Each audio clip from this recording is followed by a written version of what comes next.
just getting personal right off the bat. What do y'all do for work? Like, Sam, how old are you? Are you in school? And then I'm Doug, what do you 21. do I'm for still in work? college. Yeah. Okay, I Yeah. was wondering. I'm 23 Yeah. and still in college. No, no, I'm, oh man, I'm 34. Hey, well, you Makes me don't feel look it. old. You don't look it. I'll take it. But no, I do software development, so I've been doing that Nice. my whole life, and I'm hoping one day, by the grace of God, that I can do this full time. So this is why I Yeah. was like, this isn't going to be my typical format of like talking about books, but like if I can get some people who I truly adore. By the way, you guys are two of the most genuine people that I've ever met in real life or on social media. Like Stop it. watching. No, Thank no, you, man. I'm not trying to gas you guys up too much, but like listening, watching your guys' stuff, like brings me actual like happiness and joy. So like, thank you That's guys. so Like, kind, man. Thank you so no, much.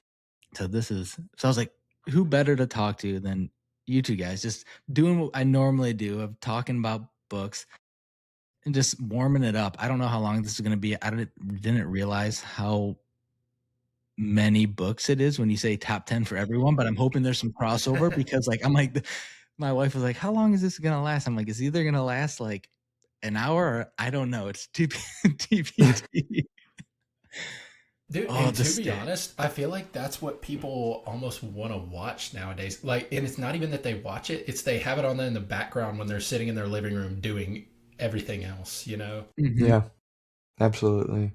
So yeah, I think it's going to be more interviewee based, talking about current reads, favorite reads, how interactive, and then like what people are doing and whatnot.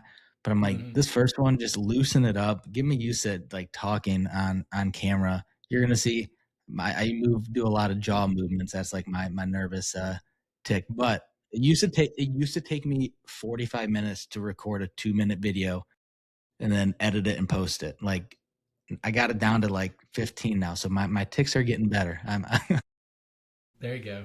Nice. Dude, But what? that's Nice. the nature of the beast, though. I mean, like, I can, Seriously. I don't know y'all's experience with creating content, but like, I've been making videos since I was like a freshman in high school, which I didn't say how old I was. I'm 27.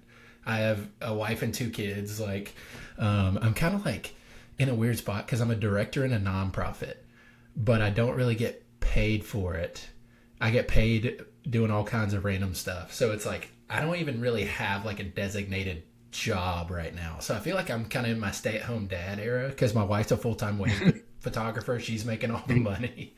So it makes it really fun because then I'm able to like do this without feeling like I'm being selfish, if that makes sense. You know, Doug, you may be able to resonate with that of just like it's such a balance of doing it to like getting it down to 15 minutes, you know, because you may only have 15 minutes a day to do it. So Yeah. anyway, I resonate with that because it's like you got to get over yourself, do it, and then you figure out your flow. And once you figure out your flow, like y'all figured out your flows, like I can just watch y'all's video and I'm like, I don't even have to know what is going on. I can hear the first few words. I'm like, oh, that's Sam's video. Oh, that's Doug's video. So that's the sweet spot. No, I told myself when I did this, when I said I was going to go in, not full time, like, but full in on social media, because I was telling Sam, I've done this since it's been 6 years now. When our oldest was 8 months old, and Isaac's browser doesn't allow recording. Interesting. What browser do you use? No, now he's Lost him. gone. There he goes. He's saying something. He's saying a lot of something. Okay. There he goes. He's probably using original Internet Explorer. Yeah. He's Yeah. on dial up right now. Yeah. So I guess we'll continue this. Where do you live? I'm from Richmond, Virginia. Okay. Yeah, and I mean, I'm in Richmond for college. Right now, I'm in Florida because I'm visiting my dad for the week. Um, but yeah, I live in Richmond, Virginia. I go to school there at a college called VCU. Um, and yeah, Wait, it's just kind of Virginia where I've been Commonwealth? Like, planted for right I now. remember VCU being like, when I was in like high school, they had, pretty sure they had like a crazy basketball run. Yeah, yeah. Every Okay. once in a while, we get somewhere with basketball, but usually it doesn't last very long. Yeah. No, I went to Bowling Green in Ohio, and Okay. we don't do much of anything. We've had like a few people like go pro in some areas, but then they fall out really fast. But Yeah. yeah, I'm can we hear Mr. Hello. Isaac? There we go. What were you using? Hello. Were you on I dial-up was IE? I was on Safari and I remember it actually saying it worked better with Google Chrome, so I just X'd out of Safari and popped up on Google Chrome. So hopefully that was a problem. Nice. It doesn't even let me record it in Safari. Okay, that was hopefully the That makes problem then. sense. Yeah. But yeah, we're just talking about where we reside. I say I live right by, I don't know if you know what Cedar Point is, or is that just like around here that I know it. It's a big amusement park. But then our claim to fame is Thomas Edison's birthplace is like 3 doors down Ah. that way. Cool. Yeah. Cool. That's our town's little fame. So where are you from, Isaac? Have y'all ever heard of Carl Perkins? I've heard Perkins No. pancakes. So I live in his birthplace. He's like he was friends with Elvis and started kind of like the rockabilly music movement, all this kind of stuff. But I live in Jackson, Tennessee, so it's like an hour from Memphis, 2 hours from Nashville. It's a good spot because it's a chill town, but you can Mhm. go to Memphis on a day trip. You can go to Nashville on a day trip. You can go to St. Louis, like all these different places. But I was born in East Tennessee, in Bristol, Tennessee, and then I moved here when I was like 5. So this is pretty much my hometown. All right. So yeah, we're all in the same area. Did you all get the smoke? I guess Sam, you're not there right now, The but was smoke your is the smoke is in Richmond. I've been getting lots of pictures. uh, Um, ours yeah. yesterday was at like I haven't been getting 500. it, thankfully. No, that's nice. Yeah, we couldn't really go outside. We were going stir crazy with our kids. All three of them just can't go outside. I went for a run one of the days, and like I got like 200 yards down, and I'm like starting to like spasm. I'm like, all right, I gotta go back. Oh, man. So what are you guys book related now? What are you guys currently reading? Isaac, you read everything. You have the most broad, vast dialogue and backlog of books that I have ever seen. That's so funny because I feel like illiterate compared to like you two, I because s- I do a really bad job, I think, of reading like I don't know. I'm not as much a classics guy. Mhm, Like I read East of Eden this year. It was fantastic. But I definitely read more current books, I would mhm, say. And so I feel like that's where I'm lacking is like I need to start reading some of the older fiction works because I read like spiritual formation, like mhm. Christian books till I'm blue in the face that are old. Like you give me like an old Puritan from the 1600s, I'm eating that up. But when it comes to fiction, I haven't gotten there yet. But yeah, I'm on my graphic novel arc, Doug. So I've been reading I a just lot of graphic novels recently. this is what I'm currently reading, Kingdom Come. I'm reading a lot. I used to read only graphic, but classic wise, the reason why I read classics is I was only reading like manga and Star Wars. Like I read every single canon book up until like 2 years ago. And I read a ton of like Brandon Sanderson and like stuff that I don't think is terrible, but it's just not me anymore. So Mm-hmm. I started researching like books that I still love fantasy, and that's why I'm dipping my toes back into graphic novels. But I do a lot of research of figuring out what books that I know they're going to be safe, and not safe as in they always need to be clean. Like I'm reading Lonesome Dove right now. I know it's gonna. If I finished it, it would have been in my top 10 right here because like the character work is crazy.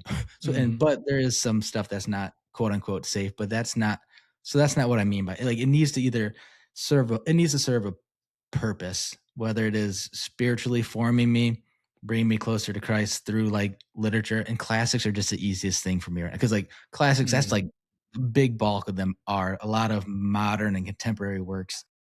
It's hard to find that at least as easy as it is for classics. That's why I'm slowly starting to Right. do that research on graphic novels and trying to get more recent. I want more recent books like Leaf Enger. When I read Peace Like a River, thanks to Sam, I saw you reading that. Right. Or, Oh like, Yeah. yeah. Theo of Golden. I don't know who told me to read that, but I read that and I love both of those books. I want to read more modern books. It's just so much easier to say, I know this classic has lasted the test of time. I know that it's good. So Right. it's Yeah.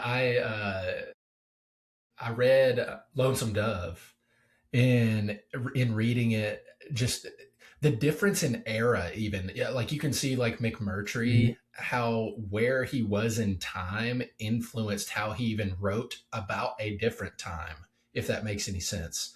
So obviously I won't get too far into it because you're reading it right now, but I'd be interested to hear what you think about that once you get to the end of the book, of just hit McMurtry's current moment to where Gus and Call are in their time. I just think it's kind of interesting juxtaposing those two. I was blown away by like the introduction of the characters.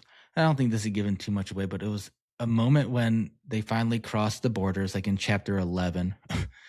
And it was what's the little guy's name? The young guy. I can't why was it Newt. this Newt. Newt was talking about seeing things and he couldn't even answer the question that he was getting asked. And the way that McMurtry was describing not what he was saying, but what he was thinking about why he couldn't say anything, I was like, this is like next. I'm getting goosebumps just talking about it. It's just like that dialogue, like the writing is insane. It's crazy good. It really speaks to McMurtry's prose too, because there's so many. I mean, it's written in third person omniscient, which like is just like a fascinating choice for a novel, because like omniscience is like not something that's like very common, especially in like more modern literature. And it allows him to do this thing where he'll like he makes all of his characters so distinct within a page that he can jump into their heads and you know who it is like immediately.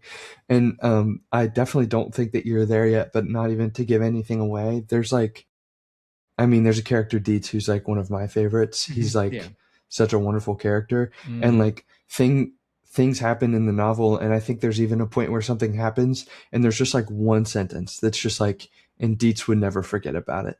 And it's just like in that one sentence, you're like, that's who Dietz is, because he's like so loyal and he so badly wants to protect people that like something happens and immediately it's just like, and Dietz would never forget about it. And then he moves to a different character.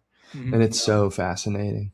It's that like I'm only on chapter. I think I'm on 17 now. Like I'm cruising through from my standards, and I already know how everyone is. They can evolve, but I know now when someone is talking, like I feel like when I read these bigger books, it takes me so long to understand who these characters are, and even when I finish it, I'm confused. Even like the brothers Karamazov, maybe it's because they have 17 different names each, but it's still like it took me a while to like learn everyone outside of maybe just the brothers, and like but McMurtry, just from like I bet even before chapter 10, you knew chapter 1, you knew who Gus and Call were, like, to be honest. Like he explained them so perfectly.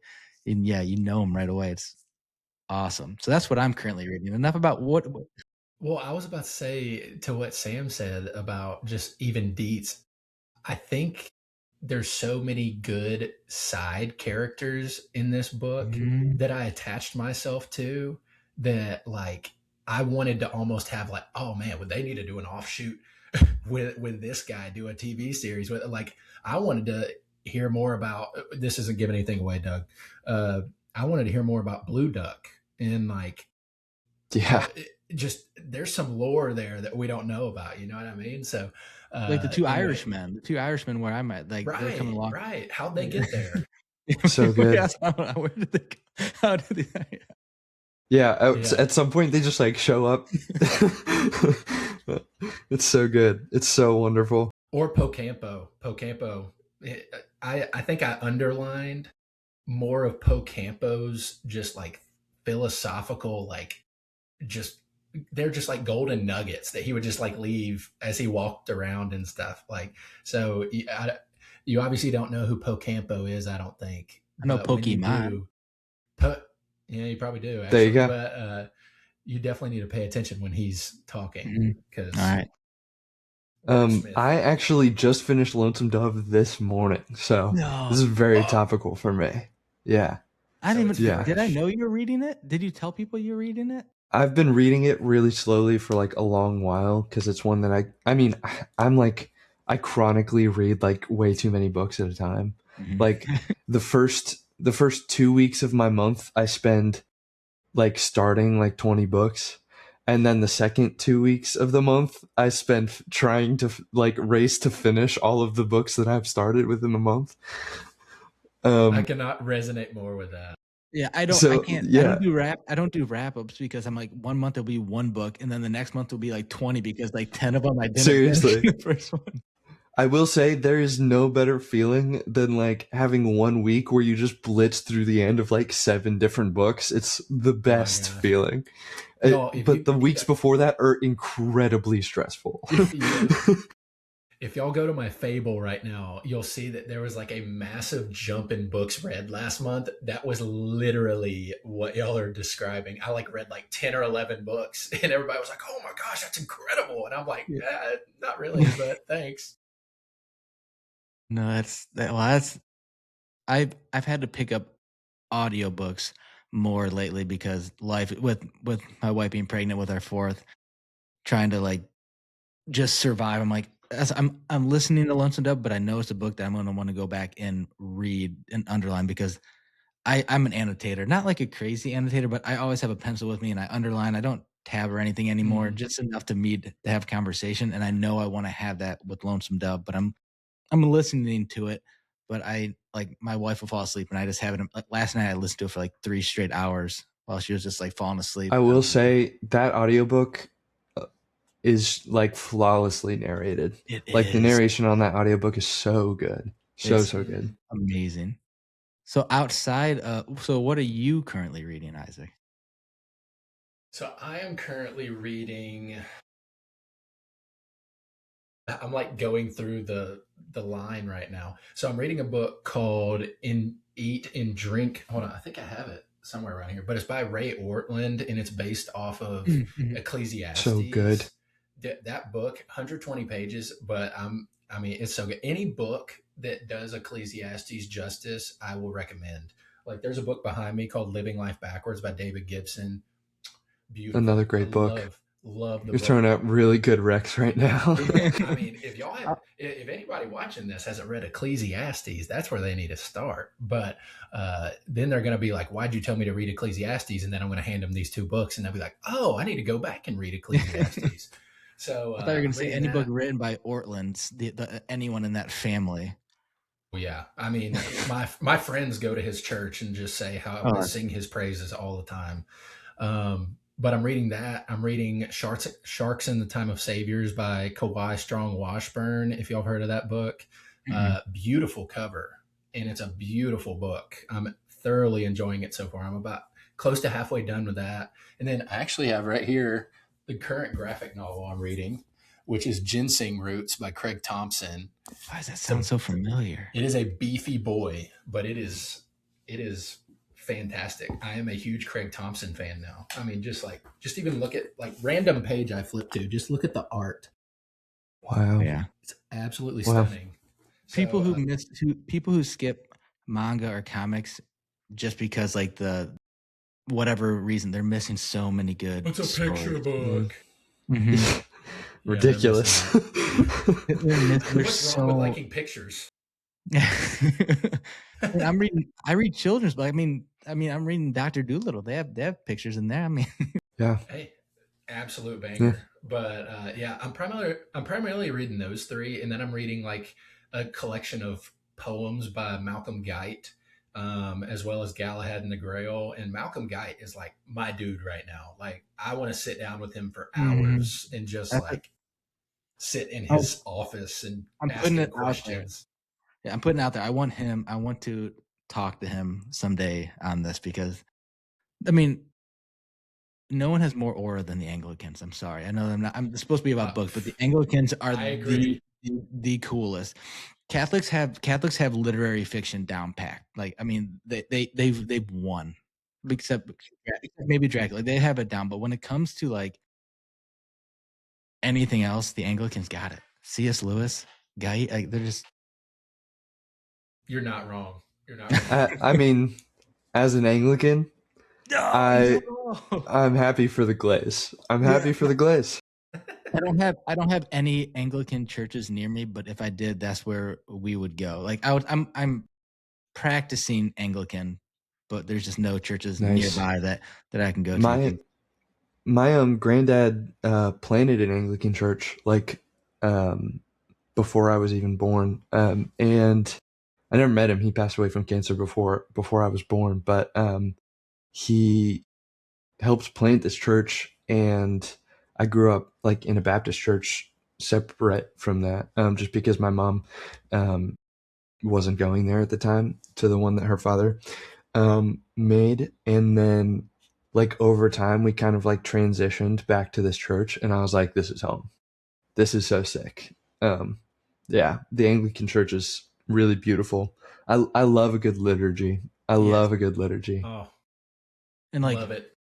Michael Reeves, love Michael Reeves, John Stott, like J.I. Packer, they're all so good. But all right, because I think this may be a long one. I think we should just. I don't know how long this is going to be. Hopefully, we have some commonalities at least in the top. But I was just thinking, start out at number 10. I go. Oh, We'll go from oldest to youngest. How about that? So like, and I will say mine is. I only included fiction in mine. That was just what I ended up doing. But okay. Yeah. and I wouldn't say these aren't my top 10 books of like what I think is the best, but the ones that resonate with me, like not all these are even 5-star books. Maybe they are. Yeah. But but they're just the ones that resonate with me the most. That's why like East of Eden is not number one. Anyone who's watched any of my stuff knows it's not number one, but there's just a resonation with the first book on there. But I digress. Are you guys ready to get into it? We can talk about these books however long or however short we want.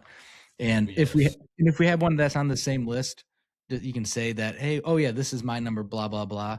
And then when we get to your time to talk about that, we can either all add more to it or we can just move on to the next one.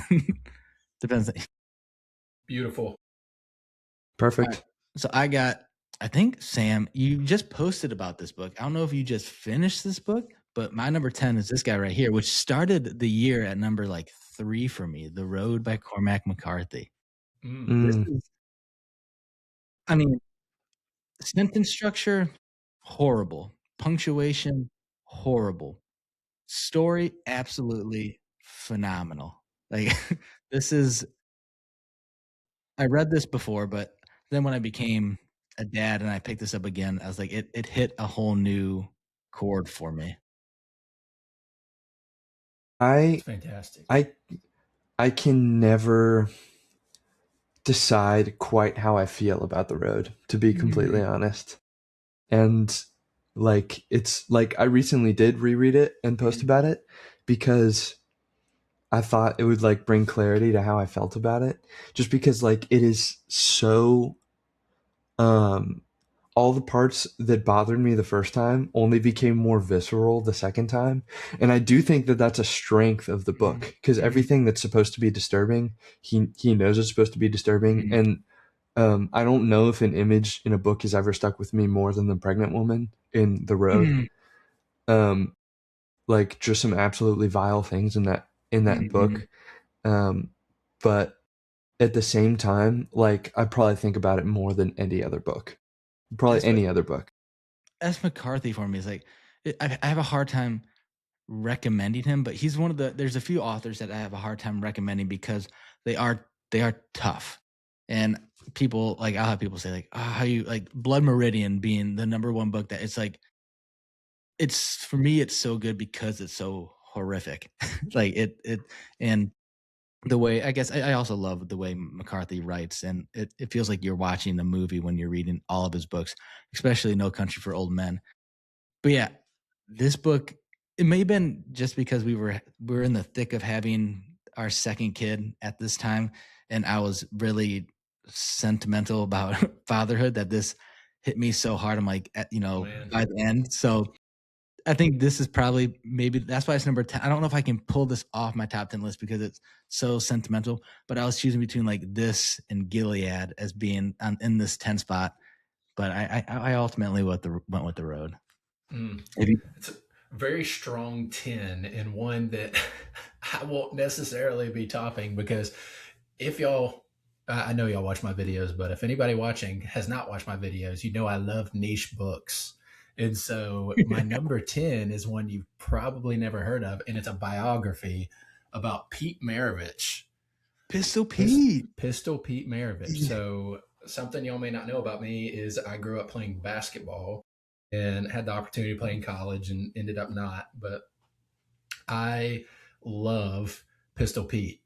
Not only his dedication to just the practice and the repetition of playing basketball, but just his testimony becoming a follower of the Lord and how that influenced him as an individual in the broader landscape of the changing times. Because it was like the NBA wasn't a solidified thing at that time. And so it was very turbulent, a lot of crazy things were happening, and he still made a point to put his faith first, and he didn't care about the money. He just loved playing basketball. It's very similar to that quote about Eric Liddell where he said, "When I run, I feel his pleasure." When Pistol played basketball, he felt the Lord's pleasure when he did it. And so this was just a very encouraging read. I read it when I was like in high school, and it made me want to go like do ball handling drills that much more. But genuinely, he's an incredible person. So if you haven't heard a lick about Pete Maravich, I would recommend reading this and learning more about the man, the myth, the legend, because he's one of the all time greats. But anyway, that's my number 10. I went to a Catholic school, and our coach in basketball always talked about Pistol Pete Maravich. How many? He didn't he score like 100 something? I may be way off. Did he score? How many points did he score in a game one time? I can't remember. So he played before the 3-point line, and Yeah. he averaged like 50 points a game in college at LSU. So like that's ridiculous without a 3-point line. And he was, he was shooting from like 30 feet away. So they would have been 3-pointers, a lot of the shots he was taking. Mhm. So Wow. That's wild. That sounds awesome. I need to find that. I need to read more biographies and memoirs, and I need to, because I'm theology and fiction. I need to branch out and get a little bit more. That's one thing I try to do with my list is like, this isn't my definitive top 10. I kind of sprinkled in different types of books so I could include my favorites of all of them. Yeah. If that makes sense. I like that. So, yeah, I like that. I should have done that. I put together I made that. It's because I made that list of all my 5-star reads, and it was just fiction. I was like, I already got like 20 of them right here next to me. Let me just whittle that down to 10. Do what you got to do. All right, to the youngest. This list was incredibly difficult for me because, I mean, from my page, obviously, like I read a bunch, but like I also pretty much love almost everything that I read. It's one of the most common criticisms people give me about my page. Is like everything's really highly rated. Mm-hmm. But number 10, one that slid in for me like last second, was actually also a McCarthy book, which is All the Pretty Horses, which is my favorite I remember you McCarthy book. Yeah, but so good. Similarly, it kind of just like found me at the right time in life. Have both of you read it? Mm-hmm. Yes, no, maybe. Okay. I mean, it kind of just like, yeah, it found me at the perfect time of life. I mean, I can get into this more later, but for me, I read it right when I started all this social media stuff. Mm-hmm. And for me to kind of walk into social media, I kind of had to walk away from something that was like my dream. Mhm. And All the Pretty Horses is about like a kid, John Grady, who like just wants to do something so badly and like ruins a lot of things because of it, and Mhm. like has to reckon with a lot of things. And in classic Cormac fashion, like there are some brutal parts of the Mhm. book, but it's also strangely probably the calmest thing by him that I've ever read. Yeah.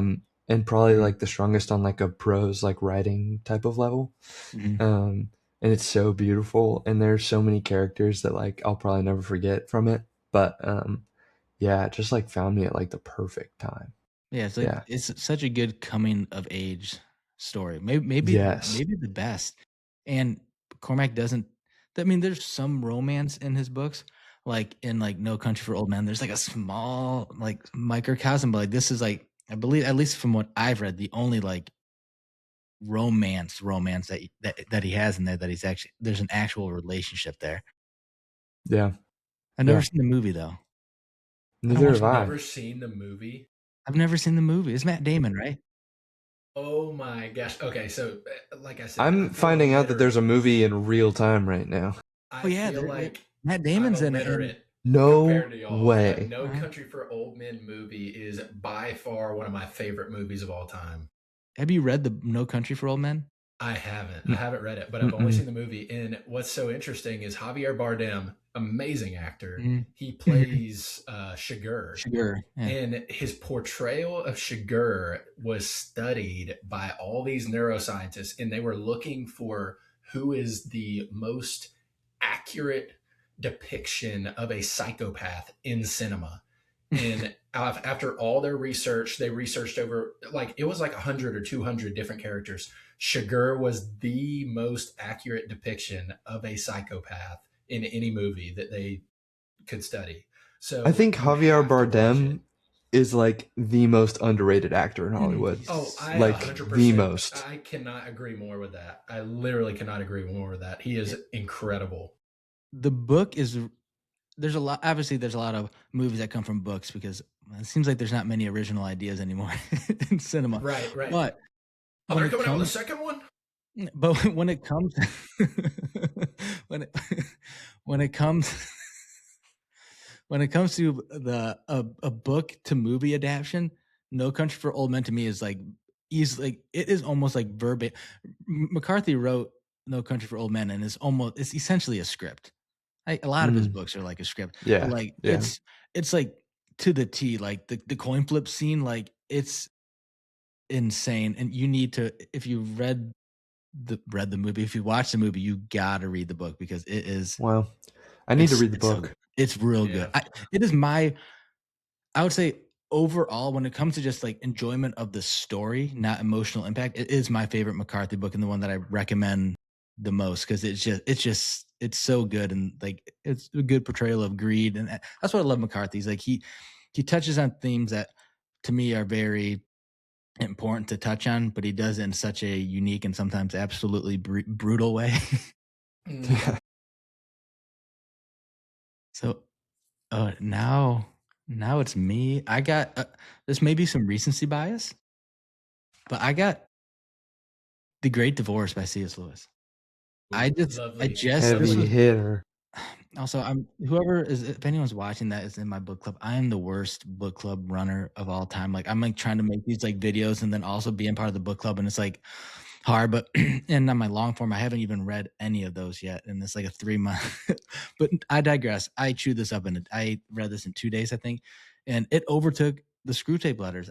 I don't know if it's recency bias, and maybe it'll fall below Screw Tape after that, but and it's very Screw Tape esque, where it's like just each chapter is like he's looking at a different character rather than at a different like kind of attack of the devil, in Screw Tape. But the writing behind this is fun, like superb. Everything that he touches on is superb, and Mhm. I think that he does it in a way that it doesn't matter his view of like heaven. I mean, what is it? Is it heaven being hell being locked from the inside? Or yeah, like that's very. That's what I love about the Anglicans is they're the mystic area of everything, right? Yeah. you don't need to you don't need to like know everything, right? There's this mysticalness that you don't you don't need to know. So like it's almost like they're in a purgatory-esque thing.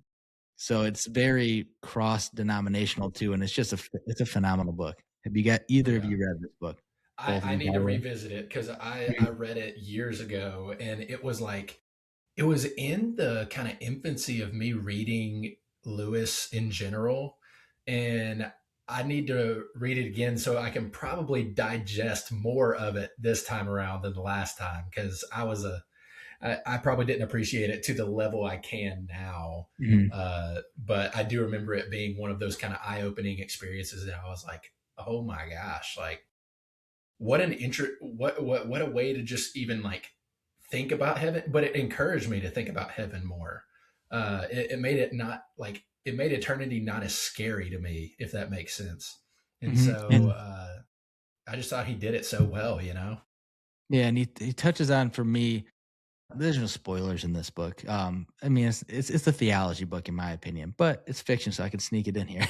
um, there's a part where one of the ghosts that's talking, right, is a mother talking about how can she, how can she love God more than her son? Like, and that was for me my biggest. Now it's a no brainer to me, but that was like one of my biggest struggles, like becoming a dad. Is like I'm s- no, I love my kids more than anyone. You can't tell me I can't love them more than anything. And Yeah. it touched on that in one of the chapters, and that I think that that really like struck a chord in me. Hmm. Yeah, I and kind of segueing. This isn't my number nine. It very easily could be, but I just finished recently another graphic novel called The Myth Makers by John Hendricks. Fantastic storytelling by Hendricks. Just the way that he uses panels to kind of draw you deeper into understanding, because this is about Lewis and Tolkien's friendship, and so it kind of talks about their shared mysticism and lore and all this kind of stuff. Huge fan of that. So I feel like y'all would enjoy it. But my You got me number to buy it. nine, It's mine's somewhere over there. oh, it You is. sold it. Yeah, you sold it to me. Like I was in my Amazon cart, like my wish list for so long, and then you told me to get it. I said, I'll get it. Oh, Reckless spending. it is so good. But my number nine, again, I've started my graphic novel journey fairly recently, but this is the first one I read, American Oh Born my gosh. Chinese by Oh my Jit gosh. Win Yang. It's shining too brightly. I It's know. Oh, shining I'm too so sorry. brightly. I'll hold it No, further it's back. that good is what I'm saying. It's that good is I'm what I'm saying. surprised for you though. It wasn't hoops. Hoops is it right? I read his basketball. Dragon Hoops. I've read Dragon that Hoop. one Yeah, too.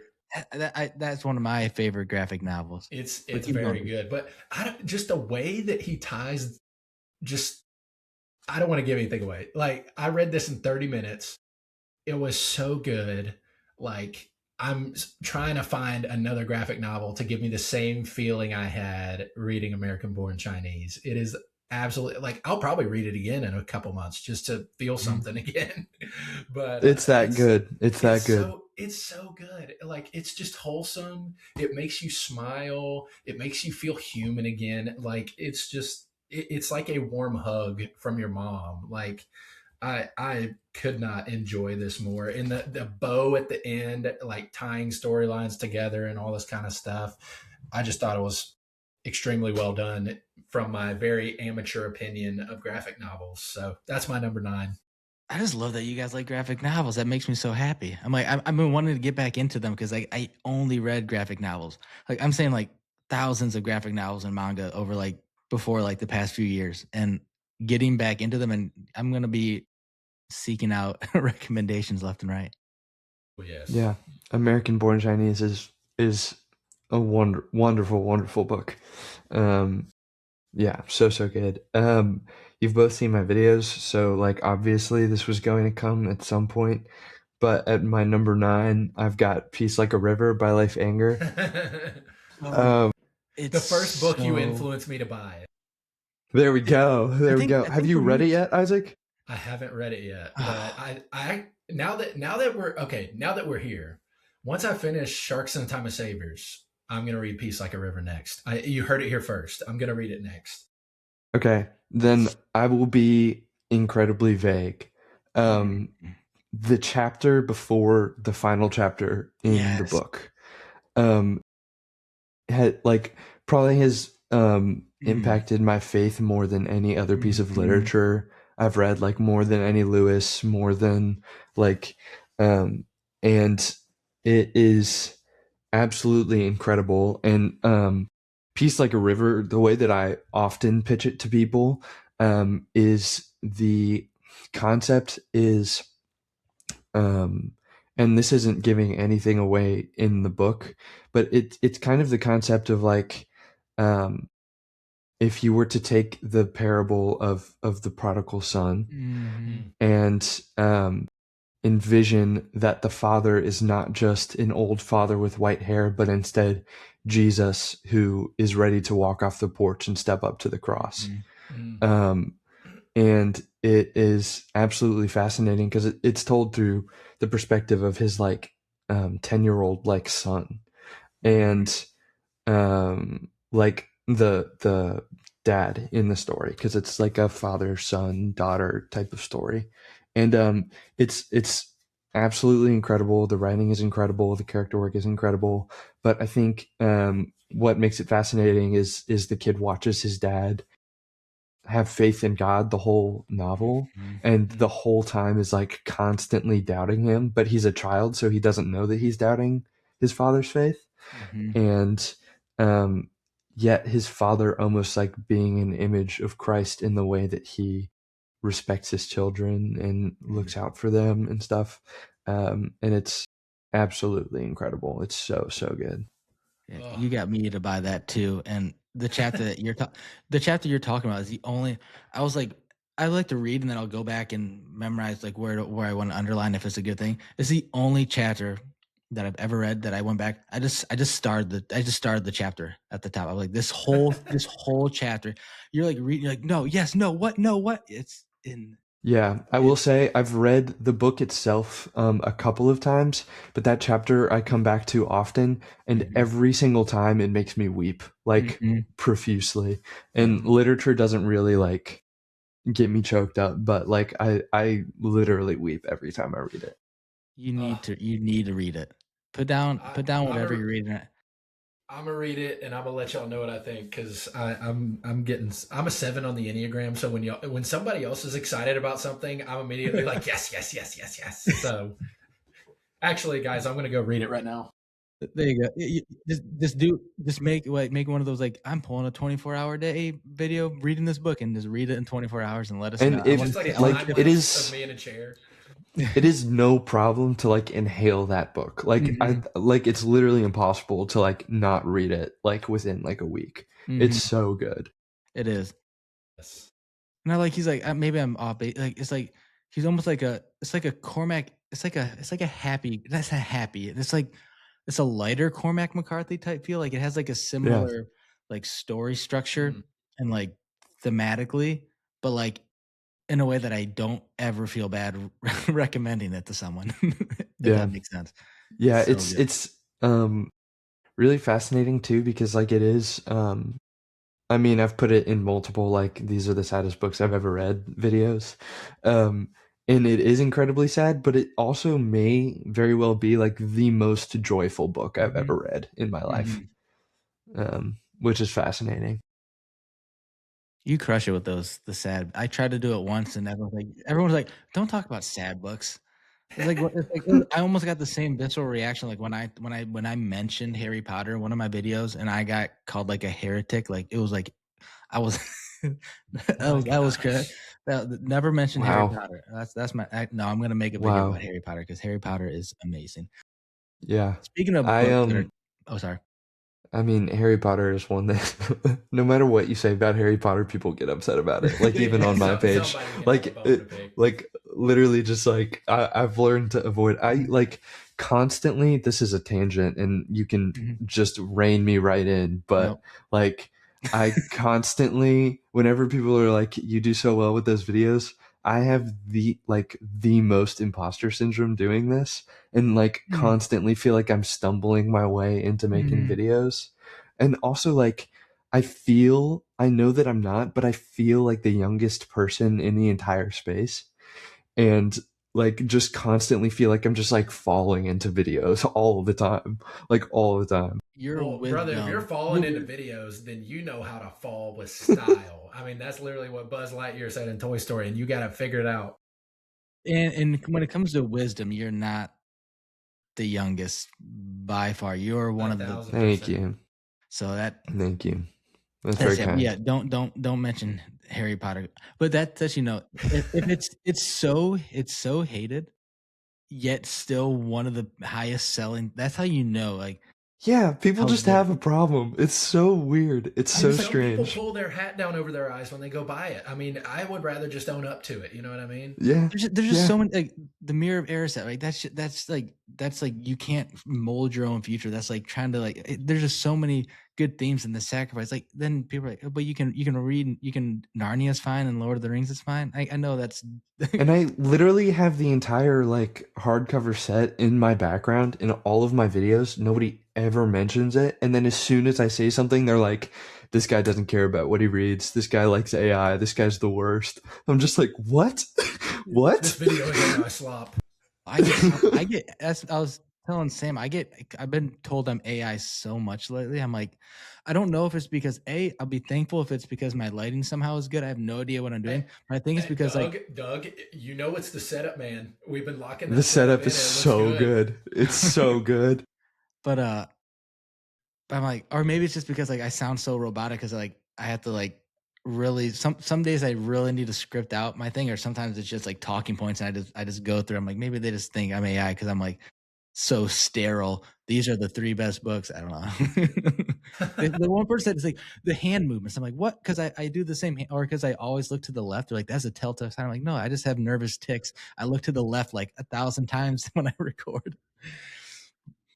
But speaking of recommending, talking about Cormac McCarthy, books hard. This is my hardest book that I have ever read in terms of how it makes me feel, and I think about this book more than anything. The ending, the whole entirety of it, and that is Silence by Shushaku Endo. This, and I still don't know. Like, I have you either of you read this? Okay, I don't. Essentially, I'm gonna like read the back because it's hard. It's 17th century Japan, and there's these 2 Portuguese priests that are traveling there in a time where they are killing people for being Christian.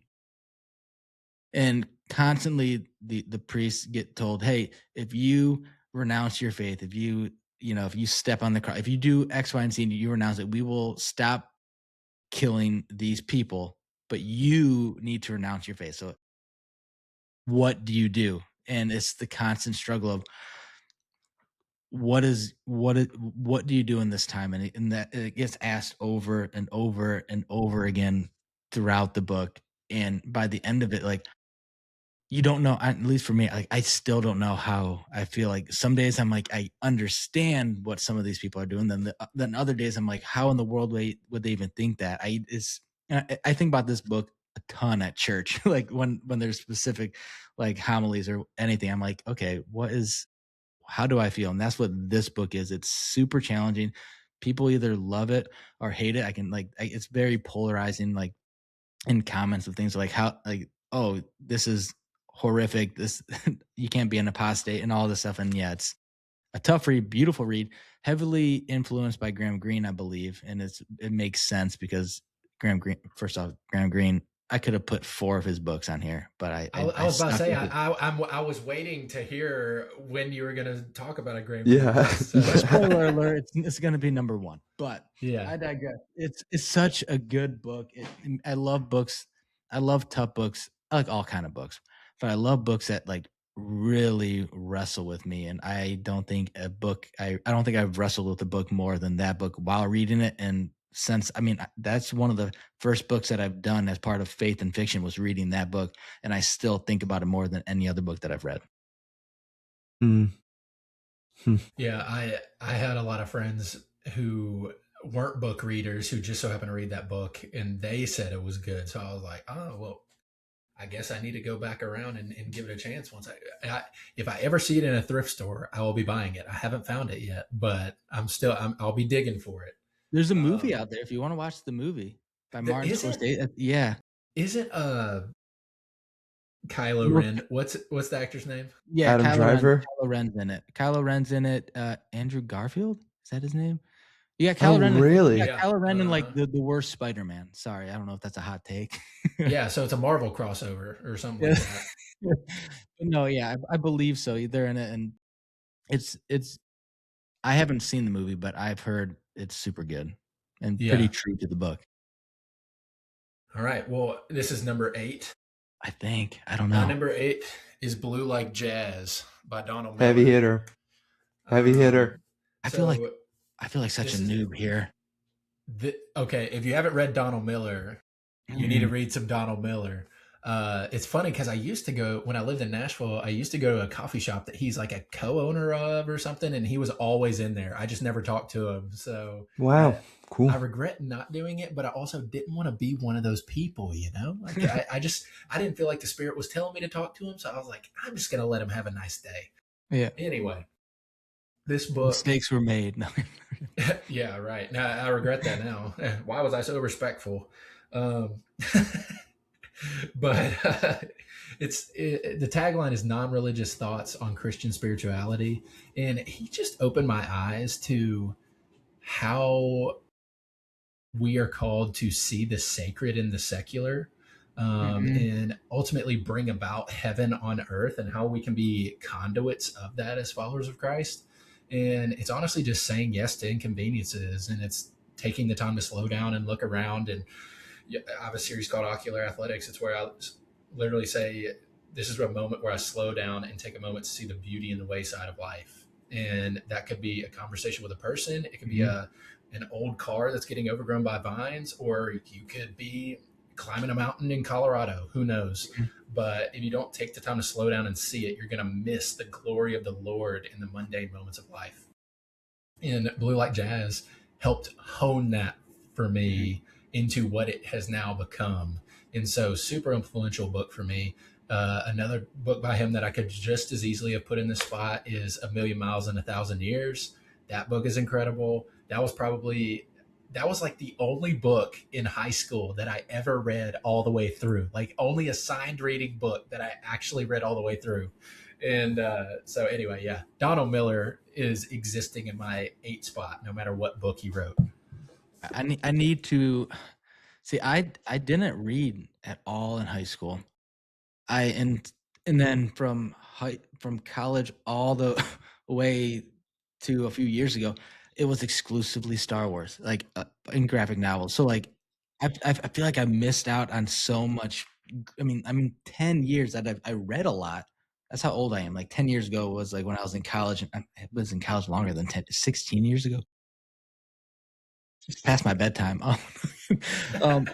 So I mean, but like for 10 years I was reading strictly Star Wars, and like 2 years of like digesting all of like Stormlight until I got to like all of Cosmere, and I got the Words of Radiance. I said, what am I doing? No disrespect to Sanderson, but I'm like, I'm missing out on so many good books because I'm like, and I was like paying attention to like the Cosmere. I knew more about the Cosmere at the moment than the Bible. I'm like, this is a problem. I shouldn't care about the Cosmere that much. I feel like these books that you're mentioning, and that I'm seeing Sam like getting all excited about that. I'm like, I was reading like Darth Bane, which is a good series, but I missed out on so many good books. And spoiler alert, Ocular Athletics, you are the single most, at least for me, the most underappreciated. Like you should have far more followers than I have.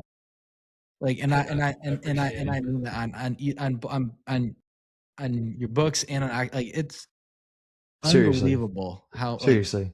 how good it makes you feel watching it, and Well, what like, you put into it.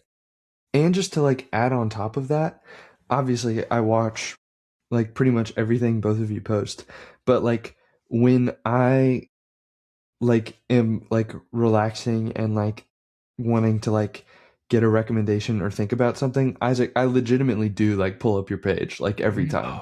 Like your videos are so good, they're so enlightening. You talk about things so proficiently and so well, and also your editing is like incredible.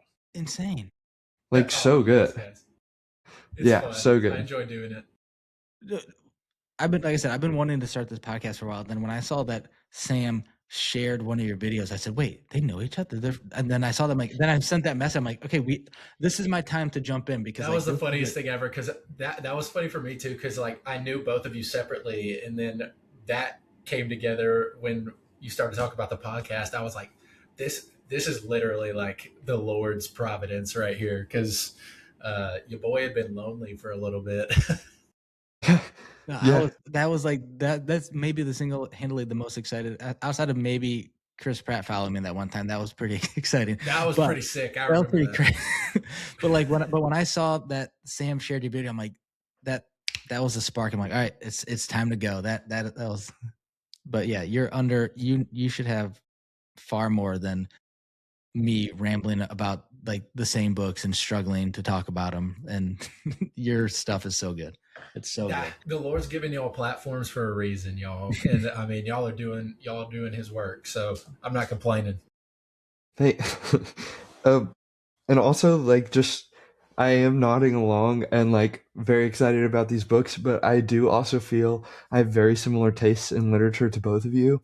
But like to give a little back, I keep going on tangents. I don't want to make this super long for you. It's fine. This is, I mean, I told my wife, I'm like, this could be an hour, or this could be like, I'll be rolling out in the church. We're on number 8, 1 hour in. Yeah, but like I was raised by an absolutely wonderful single mother, and she's just the best. I love her so much. But she, I mean, worked in a library for a couple years while I was a kid, and couldn't afford like childcare and stuff like that, and so I'd just go and sit in the library all day. And so like this is something that's like been ingrained in me for a long time. I probably read like 100 books or more a year, like and I've been doing this for like a long while, so it's not even just because like I've like read all of these different things. I've just like been in the area and like circling around as many things as I possibly can. But yeah, anyways, to kind of segue not very smoothly into my number 8, I've got a book called Fulgentius by Caesar Araya. And this book's like 150 pages, and from what I can tell, nobody knows about it, which is so disappointing to me. Because I remember you making a video about it, because I'd never heard of it, and I was like, yeah, I feel like I couldn't even pronounce the name of the book. So yeah, so it's like called. That was a bombshell. Like, I mean, you did reviews on that, right? I mean, short book, no one's ever heard of it. Super good. Yeah, and even that video, like, not that many people saw it, at least comparatively to like some other things that I've done. And Fulgentius is like so interesting and something that I haven't been able to stop thinking about. It's not even written in English. It just recently got translated, and the translation is like so good. But yeah, it's like, I mean, to give a little background, even though I probably don't have to give background on every book I talk about, but like it's about this Roman general who, when he's 12 years old, writes a play, and writes this like really good, well-known play kind of by happenstance, and he names the main character after himself, who is a Roman general when he's 12. And he names it after himself, and the entire play is about the self-named general going to war and dying in glory. And it picks up when he's like, I don't know, 50 or 60 years old, and like it immediately clicks to you that you're like, oh, he's about to go on his like last crusade. And so you're like following this guy as he'll stop in towns after they've raided them and watch people perform this play about him. And the older he gets, the more that he relates to it, and the more he relates to the character that he's written for himself. And it's fascinating. It's so good. It's so good. Story structure sounds so unique. Wow. Yeah. That's awesome. Yeah, it's epic, some would say. I'll have to write that down, because I've never heard of it before. It's so good. So good. Also, can you guys we have a big storm going on here and you guys are cutting it. Can you guys hear me okay? Mhm. Yes. Okay, I just want to make sure if it's probably Absolutely. just my internet is a little funky. We're gonna get all Yeah. that smoke, all that smog falling down here in Ohio. I can hear you perfectly fine. I think your camera's so high quality that it's lagging really hard for me. But you sound great. All You right, do sound great. that's all that matters. We'll just close our eyes. I want to segue into to my number. Is it 7 now? Are we on Yeah. Yes. 7? Yeah, Lucky yeah. number All 7. right. This is one of the books that I never knew I liked this style of book until reading that, and that is good old Jaber Crow by Wendell Berry, who now reading his essays and his poetry, he's the king of cool, and he's the for me the definition of like what a man should be. And I just this book is probably my favorite one that I've read by him. The most impact, and it's just following this guy Jaber Crow, and it's part of a series. I didn't. This was like a good segue, like a nice little going from like all my fantasy series going into like this Port William town, which is a series that you can read in any order. You don't need to, or you can just pick up a book. And Jaber Crow, it just follows a barber, and it through industrialization and showing how like the world around him is changing, and he sometimes falls victim to it, but it's about slowing down and appreciating the beauty in life and the way that there's a river that goes, I mean, it's right on the cover, that goes through Port William, and he's talking about how it's flowing and how that's how like life flows, and he just does such a beautiful job at like using that as an analogy. And it is nothing happens in this book. It's not like it's not like That's a good way to put it.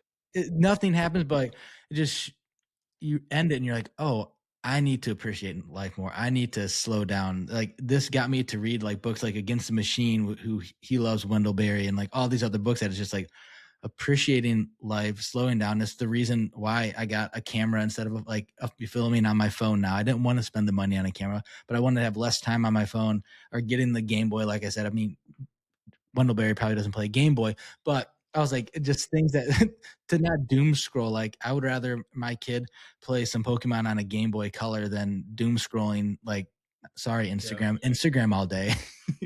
So like, and this about slowing down. That's what this book did. It changed. It altered my life so much because of just the way he presented everything. And then I started digging into Wendell Berry himself and his poetry and his essays, and I'm like, oh, he's just the coolest. Yeah. He's a like cool uncle. he's got something figured out. Yeah. Yeah, Have you read he's Wendell Berry? wonderful. Okay, yeah. So good. Mm-hmm. I read Jaber Crow because of you, Doug. Same. And I Did it hit? genuinely feel like it's a picture of what heaven's going to be like, because like you said, nothing happens Mm. in heaven. I'm not saying nothing's going to happen in heaven, Yeah. but like when there's no crying, no sin, no mourning, nothing is going to happen. You know what I mean? Like, I mean, we're going to be like perfectly caught up with the Father in heaven. Like it's so beautiful and tranquil and idyllic and infinite opportunity. Like, I don't know what kind of national parks are in heaven, but obviously there's no nations, so it's just going to be massive parks. Like, you know what I'm saying? So it honestly made me long for that far off country that C.S. Lewis talks about. You know what I mean? So, and nothing happened. It was crazy, but like it was still, it had a magnetism to it. And I love it because he was a barber. You got to get the story of the whole town through him, because they're coming in and talking to him, doing barber talk, and it's a cool way to like experience that. And he listened, you know? Yes. I think that's something a lot of people need to hear, ironically, when they read it, is he just sat there and listened. He didn't have to speak up. He didn't have to be right. Like he was a good person. But a lot of his learning happened through listening. Like it wasn't him like claiming some kind of crazy opinion or something like that. He just sat there, listened, and served people and lived a quiet life. And it's beautiful.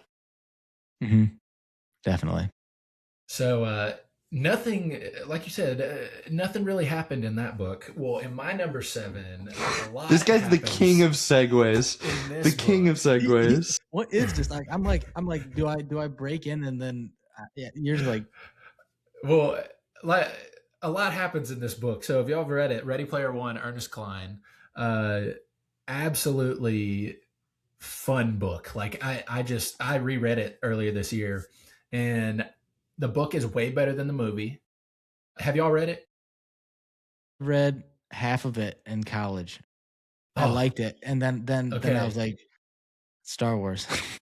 Yeah, makes sense. I was like going against the grain too much. Which Doug, have you read the High Republic series? Yes. Okay, I haven't finished Phase 3, but I'm almost done with it. But I thought High Republic series is pretty elite. I love that. I love the majority of the High Republic. I actually thought the first book. What was it? What was it called? Light of the Jedi. That was one of my favorite because it was That like book just slapped. Oh so my many gosh! multiple POVs. Normally, Star Wars is just single character, single POV. That's it. That was just Yes. like. Yes, But yeah, it Loading was- Greatstorm was the coolest. But yeah, no, I liked a lot of it. There's some stuff that I didn't like. But It was in kind of slow at totality, points. yeah, it's definitely a brighter spot in the recent Star Wars, I think. If Yeah, we're yeah. shouting out Star Wars books really quick, I'm starting the second book in the Thrawn trilogy right now, and it's epic. It's so good. Which Thrawn? I need to get into some Thrawn. I keep The- hearing good things about Thrawn. So I just finished Heir to the Empire, and I'm starting the second one in that trilogy. Nice. Yeah, it's so Yeah. good. Yeah. Yeah. Timothy Zahn took a little bit to find his footing in Heir to the Mhm. Republic, Mm-hmm. but like got super strong, and so I'm really excited for the second one. I'm so Star Wars is so good. You're telling me. The old Star Wars too, like definitely, it's kind of like the classic. You can't go wrong. You can pick up any, not maybe any, but majority of the non-canon, the legends, and you can pick one book up, and you know it's gonna be good. Yeah. Yeah. Well, that's my number 7 is Ready Player One. It's just a fun one, easy to read. The book is infinitely better than the movie's great. Don't get me wrong, the movie is great, but the ending in the book is just fantastic. So it's a good little, and you learn a whole lot about pop culture reading it. There were all Mhm. kinds of references. I was like, I don't know what that video game is, but I'm going to look it up just to get a visual reference. So I feel like I actually like learned about a lot of like 80s culture, which was cool too. Yeah, Ready Player One is so good. For sure. And Ernest Cline's writing is really, it's a shame the second one is so bad. Anyways, my number 7, I'm going to say that it's not actually number 7 because I feel bad ranking it. It's my only book that's not fiction, but I felt like I had to put it on my list because I mean it's probably the book other than like my Bible that I hold in my hands the most. Mhm. And it's actually devotional. It's called My Utmost for His Highest. Yeah. Mhm. And I just go through it every single year, and I've done it for years and years and years. And I never stop getting something out of it, and I never stop underlining things in it. And so it just continues to impact me. So Mhm. I had to put it in the list. No, It's a fantastic devotional. we need maybe because this is gonna go like we need like a one of these again with like maybe 5 of like theology books. Like that would be fun to talk because I wish I would have put something in here, but Hey, we can keep running this back. We can keep running this back. so next week, no, I haven't read that one. So good. So good. Oswald Chambers. Oswald Chambers. Mhm. Boom. Bars. Oh my Boom. gosh. I've been in like my Michael Reeves phase and like the early church fathers phase recently. I'm reading a book about Moses. I'm not gonna die. No, I'm not gonna say way too much. So speaking of theology, something that has nothing to do with theology, but is one of the greatest redemption stories in all of manga. Was that good? Was that good? Was that a good segue? I 10 out of 10. No notes. we got our boy Thorfinn Vinland Saga. This is I could put this at number one when it comes to like series. Like this is like I don't read too much manga anymore, but there is some. I'm gonna try to sound hip. There's some bangers out there. I don't know if a 34-year-old can say bangers, but I'm gonna say it. And We'll give you Vinland Saga. license. 6, 7. I have a 7-year-old. It's okay. But Vinland Saga is the best redemption story I have read in fiction. Have either one of you read anything about read Vinland Saga or watched it? Not yet. So I was actually just looking it up. It's a Viking story, and it's not giving anything away. The Thorfinn, his father gets killed, and he at the beginning of the series he's seeking vengeance. All he cares about is killing the person who killed kills his father, and he traveled along with this person. So it's interesting how that plays out. He's like part of his, and the whole story. Once he gets through that, there's much like manga has all their different arcs. He starts to get into this redemption arc, and then he's getting like PTSD and flashbacks and like these nightmares of everything that is going on, and it is beautifully written. It is amazing. It's not like a silly, funny manga. There's funny moments in it, but it's a super serious manga. I think it's a seinen. I think that's the correct verbiage. And yeah, it's Vikings. It's Vikings. Who doesn't like Vikings? The way that you're describing him just makes me want to shout out my favorite character in fiction, Zuko from Avatar: The Last Airbender, really quick. Oh my gosh. Shout out Zuko. I unashamedly binged Avatar: The Last Airbender on my laptop senior year of high school. I would just have an AirPod in and would be faced away from the teacher, and I would just watch it while I was like one of those athletes that sat in the back and nobody paid attention to. So I was just like, I watched that in the office, and that's how I got through senior year. When I was at the exchange today to pick up Wario Land, and what else did I pick up? The Mega Man 2. I saw there was the Avatar Magic the Gathering cards, like the collector's boosters, and they were there for like $35, which they're not that cheap, like for a pack. I'm like, I wanted to get them so bad, but I couldn't. But Avatar's so good. So good. So good. Yeah. I legit just added that to my Amazon cart. I'm gonna get that and it's ongoing. It's not over yet too, and so it's an ongoing series. Hopefully it finishes. A lot of manga doesn't finish, but that story it's phenomenal. And for the most part, I mean it's clean. Like I know, like that's the biggest thing I try to look for in my graphic novels and mangas. Like it needs to be semi-clean. It can be gory and it can have this and a good story, but yeah, it's a clean for what it is. But it's equally parts cool and equally parts like beautiful. Yeah. I think that describes Vikings well, right? I mean, they're just so cool and beautiful, but I mean, Cool. you don't want to mess with them, so it makes sense. Well, going on into number 6 for me, I would be surprised if either of y'all have heard of this book, but it's called Room of Marvels by James Bryan Smith. Mm-mm. And it's very reminiscent of The Great Divorce. And I don't want to give too much away, but basically there's this dad, his like 10 or 11-year-old daughter passes away in this tragic accident and all this kind of stuff. And so he's mourning that. And he goes to this monastery to like try and collect himself. And he meets these monks, like he gets sent there, he's setting up his stuff, and one thing leads to another, and he goes into kind of this deep sleep and has this dream that he wakes up in this beautiful place that just so happens to be heaven. And I'll leave it at that because I don't want to get too much into what the Room of Marvels is.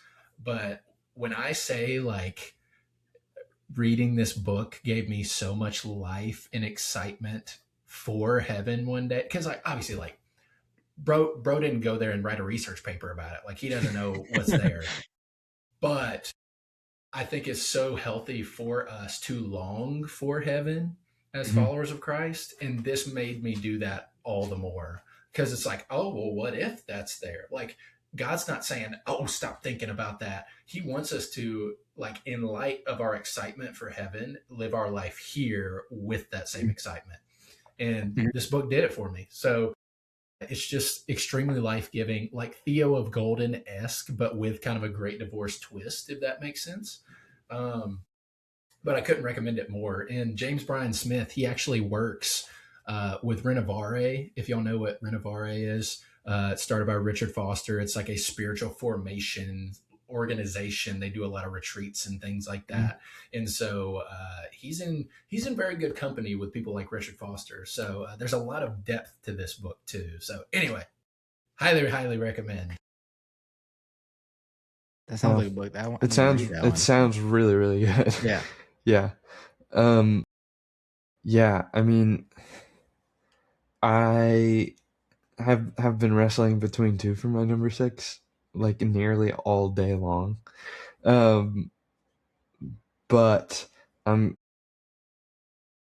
Count of Monte Cristo, Alexander Dumas. I Don't let me like Pablo. That's my long read book club that I haven't picked up. it's gonna follow me till the day that I die. It's like such a wonderful story, and it's the whole reason that I'm here practically. And it's so good. And it's not that wonderfully written, but the story is so incredibly good, and the translator is so incredibly good that, like, it's impossible to put down. And it was actually written by like 4 or 5 people. But such an incredible, like, story of I mean, it starts as like a revenge tale, but eventually it almost turns into like a redemption tale, which is super interesting. I haven't seen a single adaptation of it that does the ending the way that it actually happens in the novel, because it's like almost not as satisfying, but is really wonderful. And so, yeah, that's my number 6. It's on my list. I'm reading it in December. There we go. It's a good December book. It's a good December book.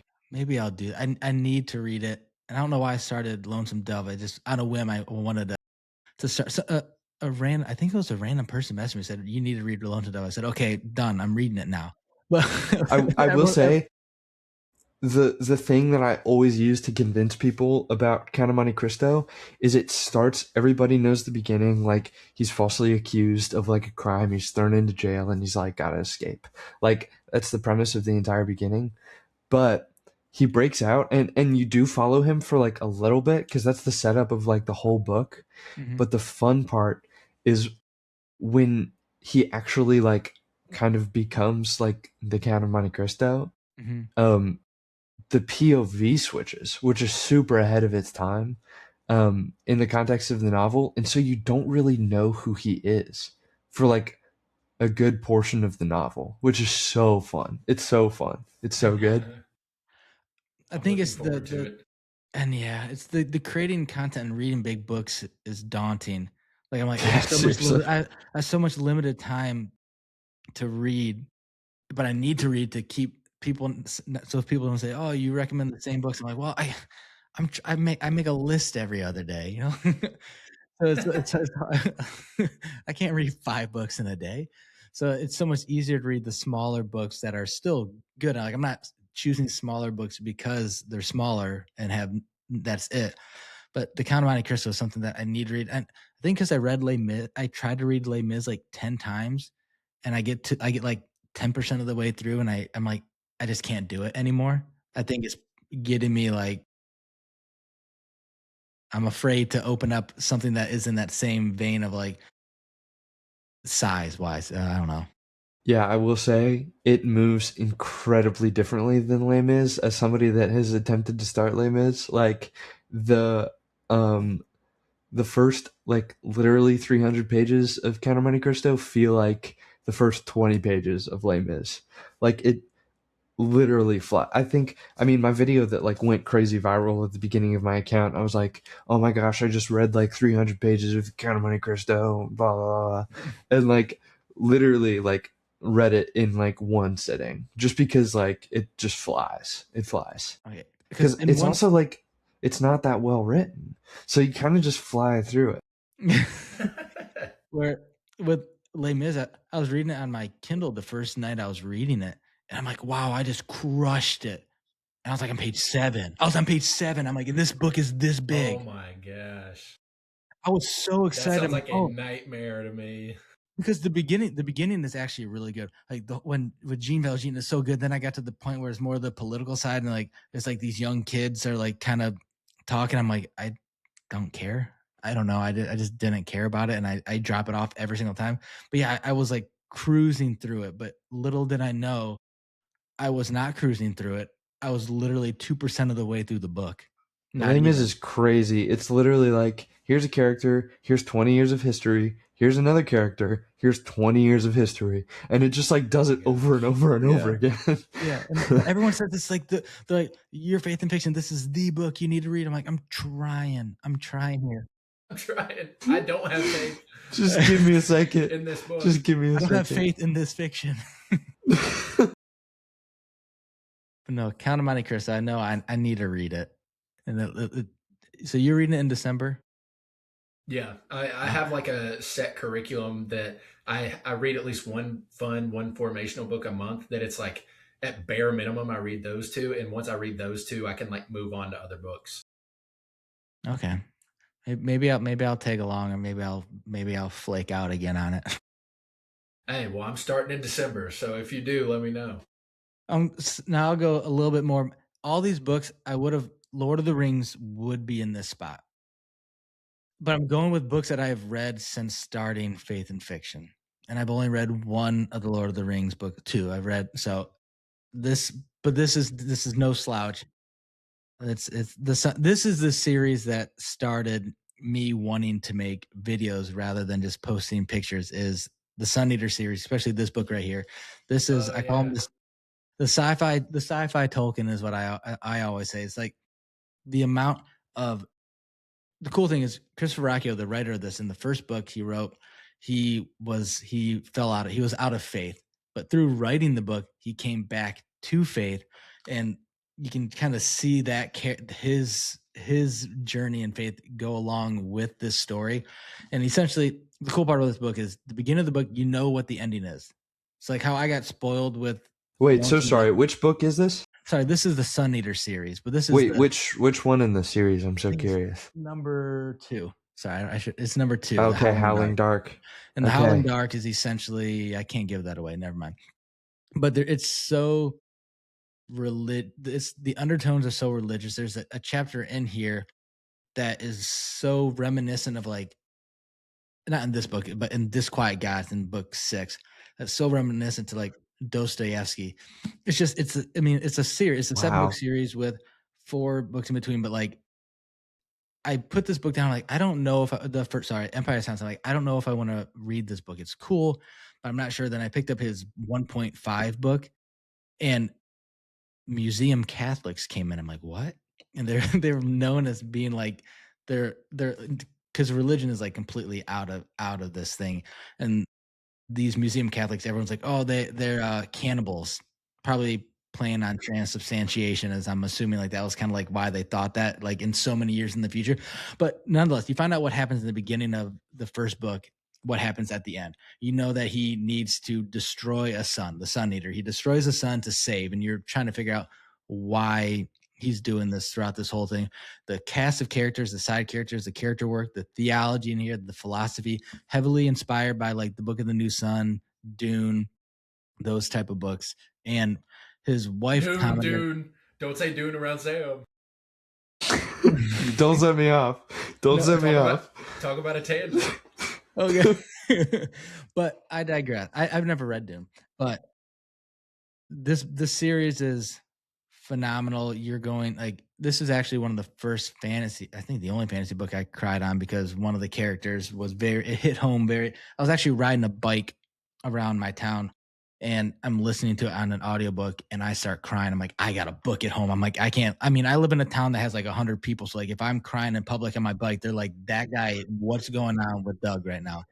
So I was booking it home, but It's such a good series. It's fun. It's not one of those fantasy series that is just TikTok and Instagram hype. It's actually fantastic all the way through. Like every book, the first book was like a 4-star, but after that, every book was a 5-star for me. Doug, with Yeah. the avalanche of finishing books, I also finished Empire of Silence today. How do you like it? So good, so good. Haven't read it. Don't say anything. I just added it It's to so the good. Amazon card. It's so how many references? I mean, it is. And if you think there's a lot more philosophy references in Empire Silence, but then you start to get the theology and coming. Oh, it's so good. I didn't know will you were say reading it. the one thing I'll say: the beginning, it is Dune. It is Dune, and it's so good. It's so good. It's also Dune. Because I haven't read Dune. I've listened to half. We'll of it, talk. and it there's a part I think in book 6 too that is like, oh, that's Dune. It has something to do. No, I don't want to give anything away. There's something that Dune is heavily inspired by it, and you La see. la la la la la. Yeah, Empire of Silence was awesome, and I did hear an interview where he was like, "This is the only one I didn't make an outline for," and it, I think that is, I mean, it seems to be why people feel a little bit lower on it. I didn't really understand what people meant by like, hey, Hadrian's not a sympathetic main character. I find him incredibly sympathetic. Yes. And yeah, just super well written. Like I already have the second and the third at home. I found them at a used bookstore somehow, and so I'm super excited to keep going. Yeah. If you do listen to audiobooks at all? Yeah. If you did want to listen to an audiobook, it's fantastic.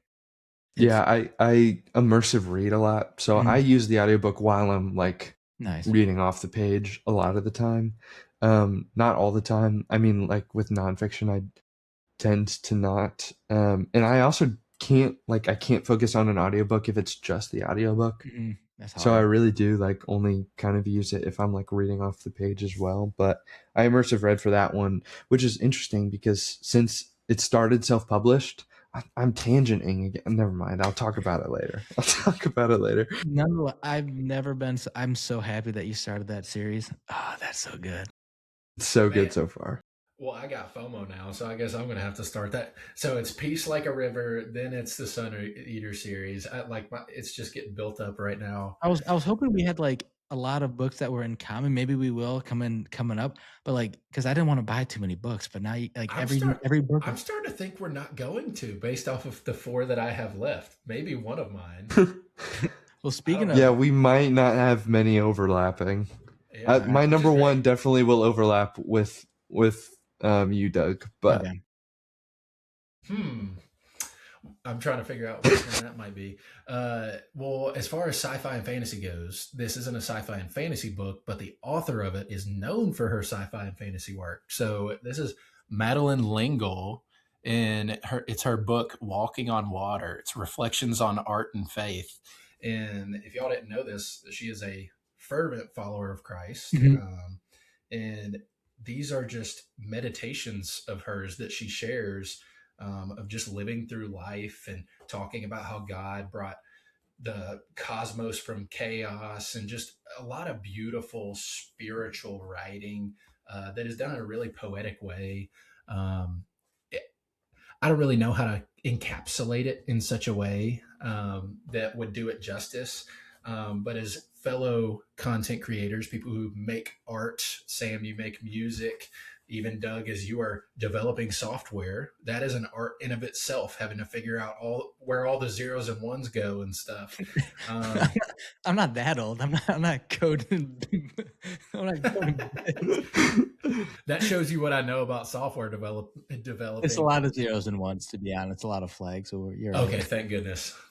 But anyway, this is one of those books that you want to like take on vacation with you and read, and it like almost calls you to like think more highly of just everyday life.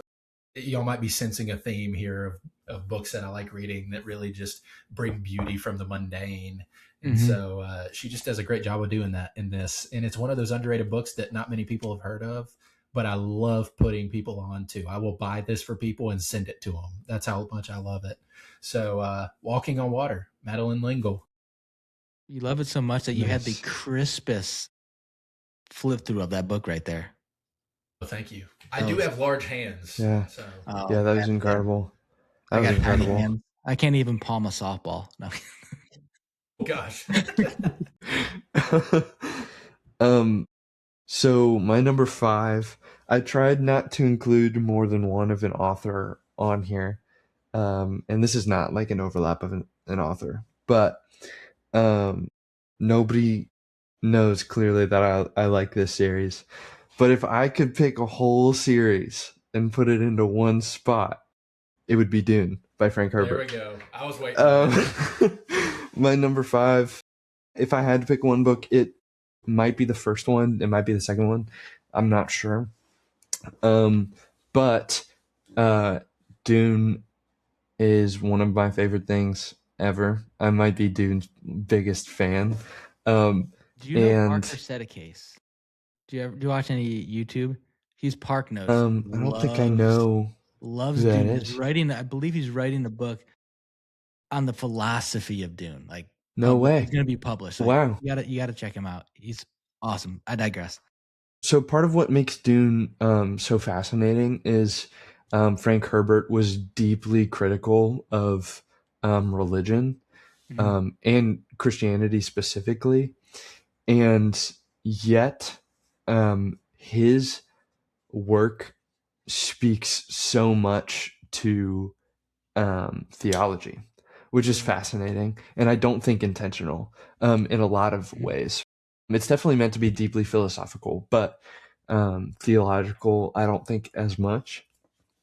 And it's a great story, great characters, great plot, great settings, great descriptions. I can literally see him getting hyped up as he's saying this. Like, dude, like the adrenaline is absolutely pumping right now. I gotta read it because I want to watch the movies, but I need to read before I watch, and I haven't even seen the movies. So you only need to read the first 2 before the new movie comes out. Okay. The first 2 movies only cover the first book, and they are really, really good adaptations. They dialed down the weirdness of Dune a little bit, which is really saying something, because Dune Part 2 is honestly one of the strangest movies that I love. And anyways, yeah, Dune's great. And we're gonna have another podcast about Sam about his love of Dune. About I'm it already thinking. just cuts to me talking about Dune for like 2 hours. I need to get it, dude. If I'm gonna see you talk to Parker, because like you two are the people that I know, and I didn't know you loved Dune so much. So like that's like a match made in heaven. I'm about to start heavily campaigning to get to that premiere. Heavily campaigning. It'll be every video you see from me. 1 video a day on Dune. That'll be my new thing. Day 1 of asking for a ticket to the premiere. Day 2 of asking for Daily Dune.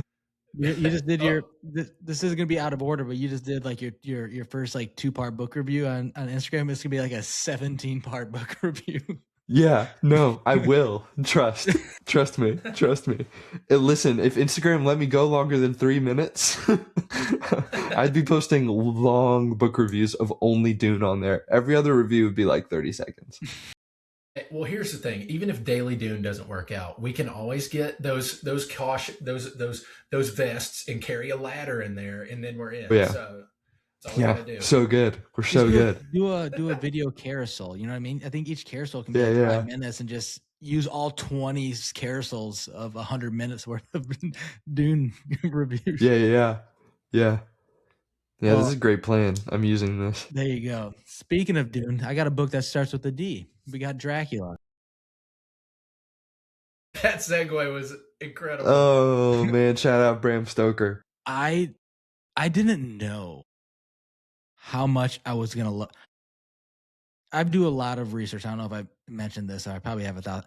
I research books so much of like I deep dive to make sure that with my limited time reading, I'm like, I need to make sure what I read is going to be a book that I'm going to recommend. So just like you saying, well, I every book I talk about, I love, but that's because like I've weeded out one book out of like hundreds that I've been looking up to make sure I'm reading the right one. That's my analytical side.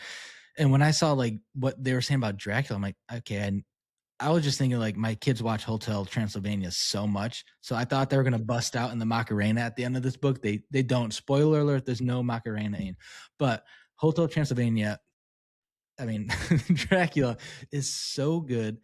It's so I don't know how anyone can't read this and say like this is not one of the most upfront, in your face Christian books alive. Like I get not alive out there. Like it's so good. It's so good, and it doesn't start slow. It doesn't end slow. It's all the way through. I read this in 4 days. Like this is a month-long read for me. How like the size of it, and I just couldn't stop reading it.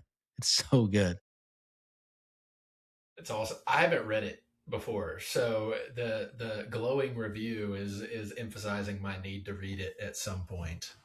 It's some of the best Mhm. epistolary writing that I've read.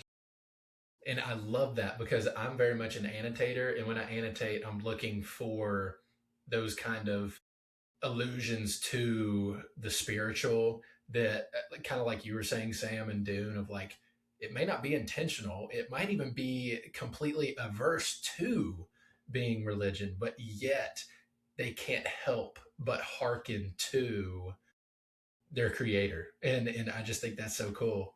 And this my book in my Wait, fourth spot. one second, because I think Oh, Sam here, will yeah, go appreciate this. back to it. Has anyone you want to read The Oath?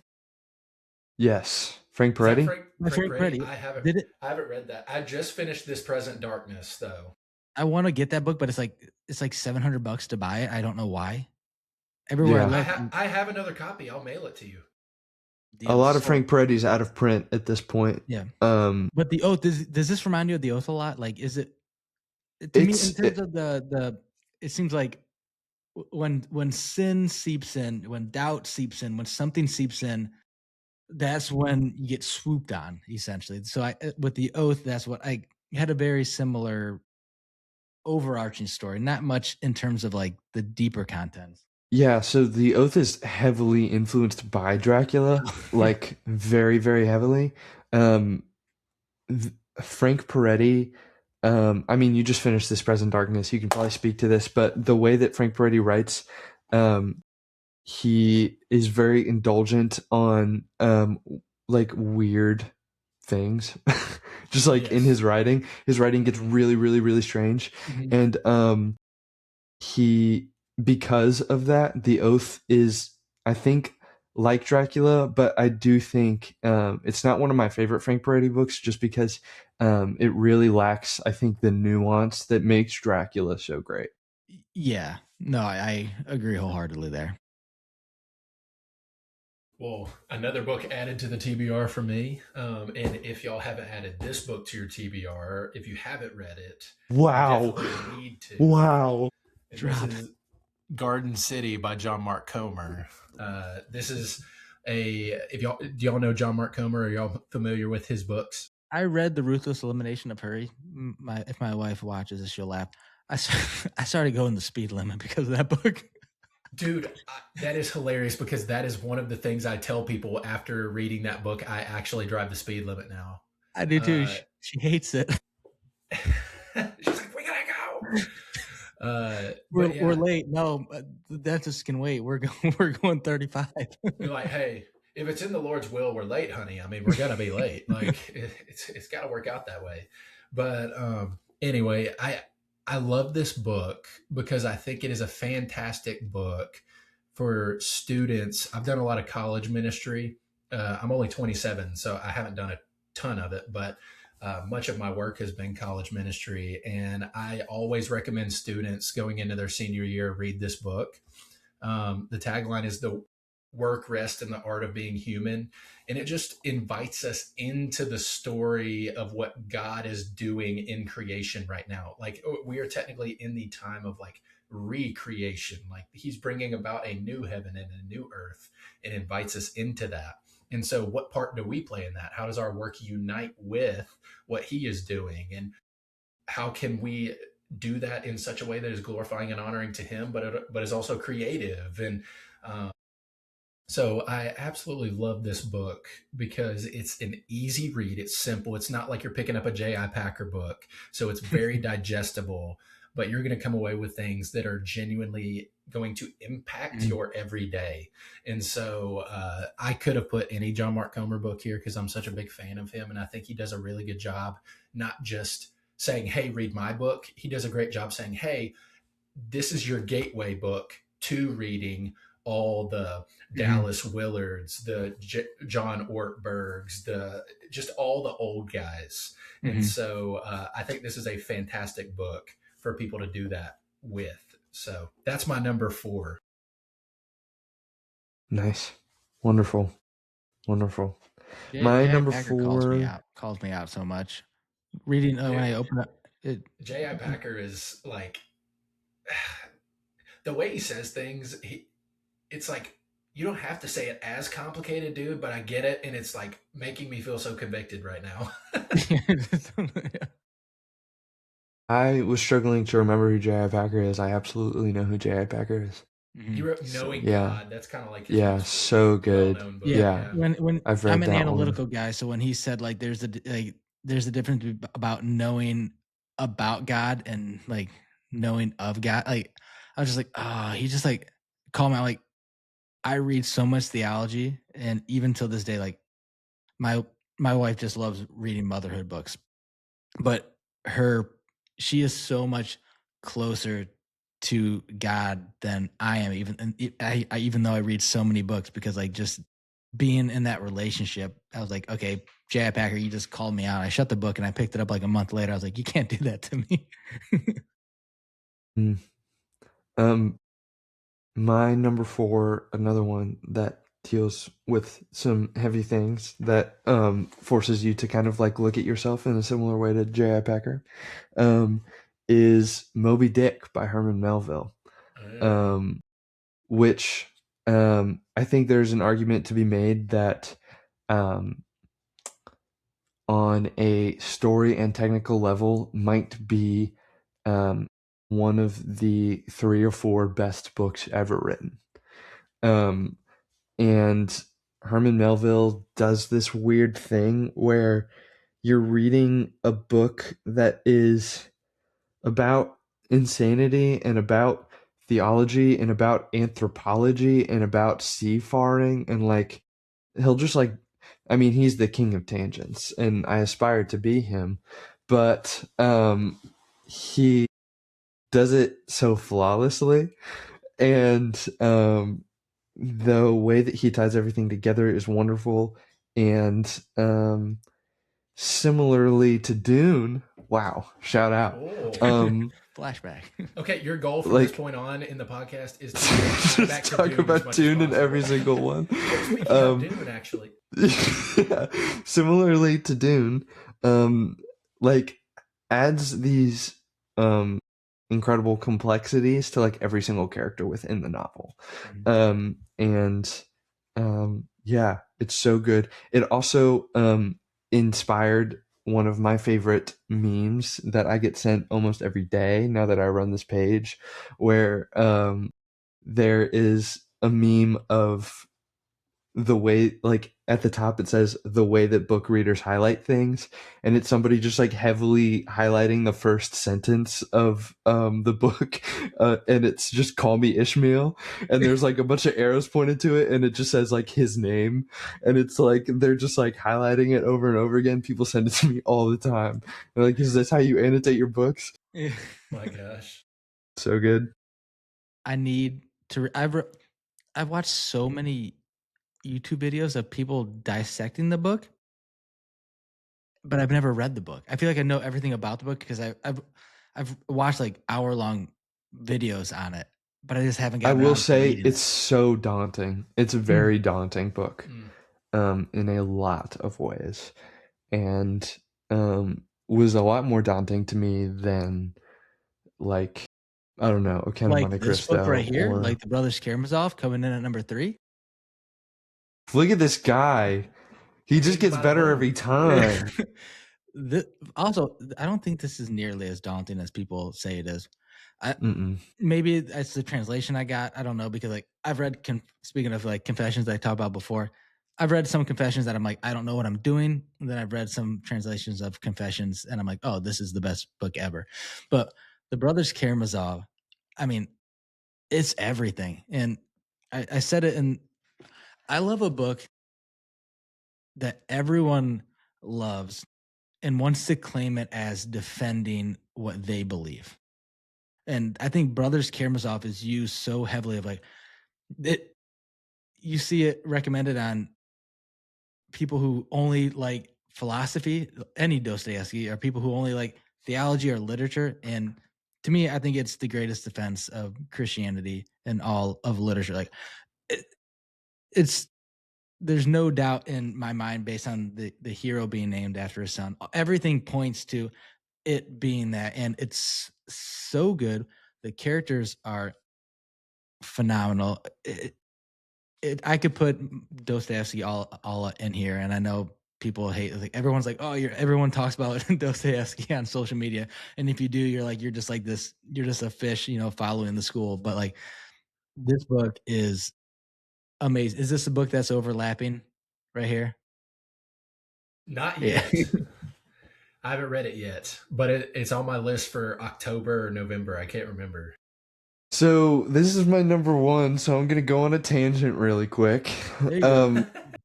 Herman Melville it up. Yeah, so this book, something that I love so much about Dostoevsky for doing in this book, because this is the last book he ever wrote. He was working on a sequel and then he died, croaked. And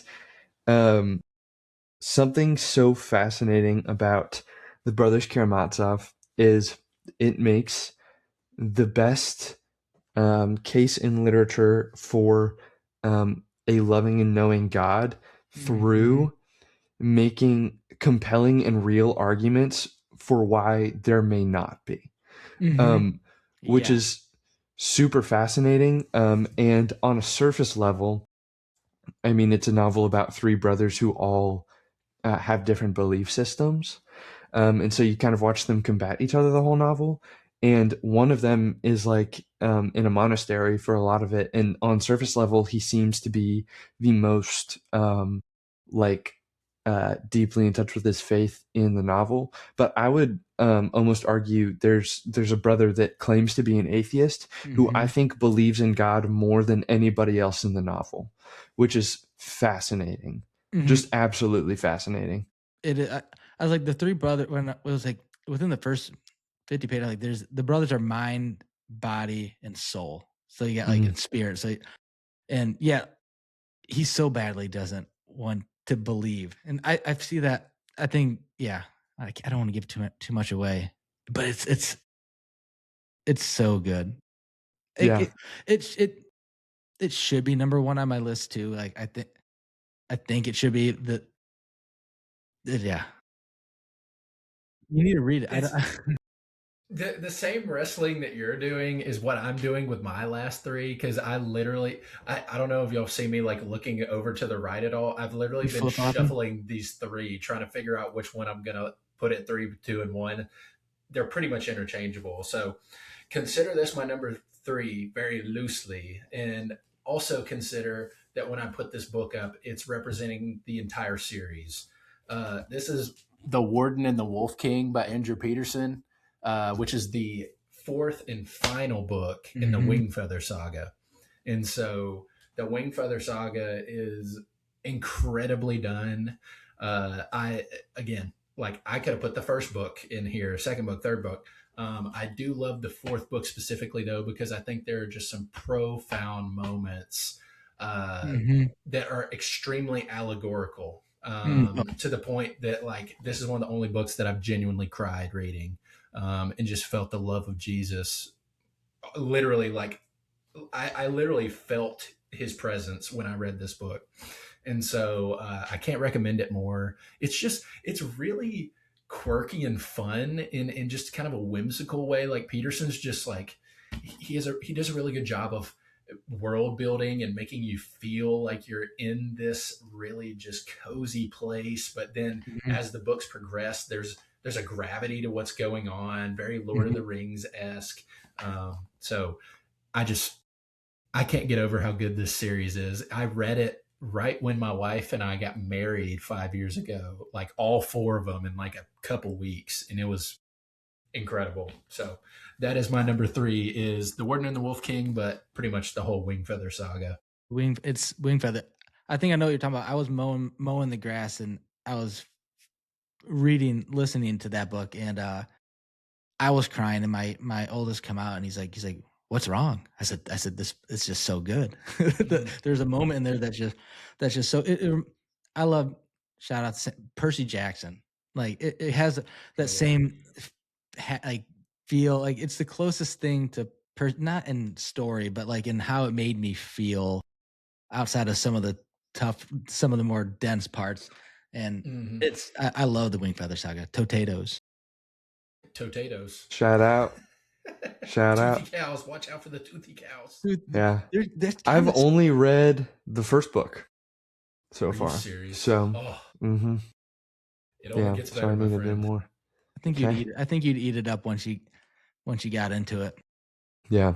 It's Um, like you're training for a marathon, Sam. So you'll understand this. Like if you, which don't train long runs on a treadmill.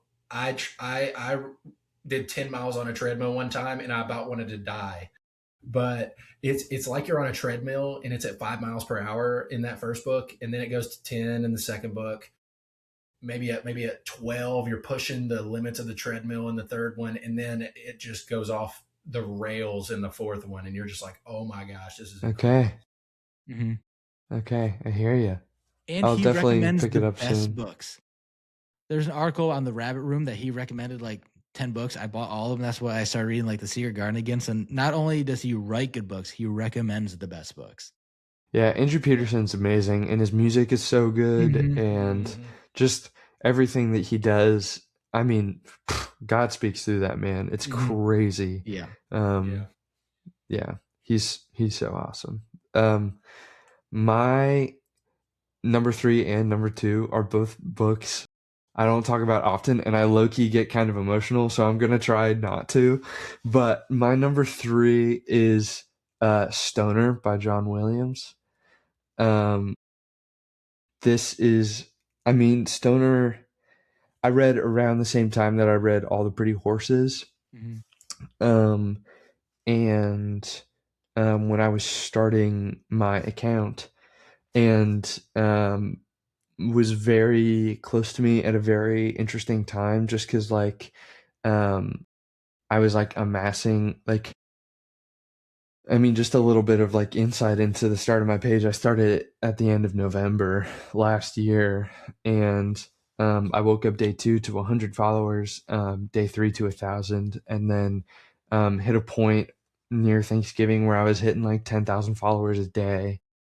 Um, and it was absolutely nuts, and I'm incredibly grateful for it, and I don't want to sound the wrong way, but um, you're being watched and liked by so many people, and very few times in my life have I ever felt so utterly alone. Mm-hmm. And I mean, Stoner, like, have you guys read it? Have you guys read Stoner? Yeah. It was one of the Not first yet. one of Okay, the first books I I mean, read when I was taking everything seriously. yeah, so Stoner just, I mean, follows this guy's life. And this guy's kind of like living the life that I was setting out to like follow in a lot of ways. Um, and like just about a man who feels utterly alone. And it's crushing, and it's so beautiful at the same time, but like met me at the perfect place. And the ending is like I think about it probably every couple days. Like, Mhm. um, yeah, just a beautiful book. Beautiful book. It's crazy how the Lord does that, right? Like even with a fiction book, he can Mhm. give it to Seriously. you at the perfect time that you need it. Like that Yeah. just it's crazy. Thanks for sharing Yeah. that. Yeah, Yeah. and I never communicated with a character in like the margins more than that book. I wrote so much, like Yeah. so many times I was happy, sad. I had probably mostly angry. Like I Yeah. had so many angry moments. I'm like, what are you doing? I But mean, it's a study on an incredibly passive person. mhm, And like you're just waiting for him to change. mhm, Like constantly. mhm. And then like you step away from the book and you're like looking at your own life and you're like, man, like I'm so angry at this guy, but like look at me. Yes. No, it's like kind of the similar feeling that I was getting. Not it's a totally different book, but like Notes from Underground. You see yourself in a character that you don't want to see yourself in. I tried to read. Dostoevsky, man. I He would be tried my to whole read. list if I could. And I tried to read Notes from Underground. I mean, 10, 15 times, and I remember the first time I was reading it, I was posting it on my story. I'm like, oh, I'm like, I resonate with this guy so much. And then like an hour later, I said, I don't like this book. I said, I put it down. I was like, I'm not supposed to. You're supposed to resonate, but you don't want to like that you're resonating with that character. And it's just saying things like I had the same feeling with Stoners. Like I'm mad at this guy, and I'm like, this guy's an idiot. And then at the same time, I'm like, oh wait, no, this is me. It's such a good, and the prose is so good. Yeah. John Williams has, I think, some amazing prose. And fun fact about John Williams, tangent.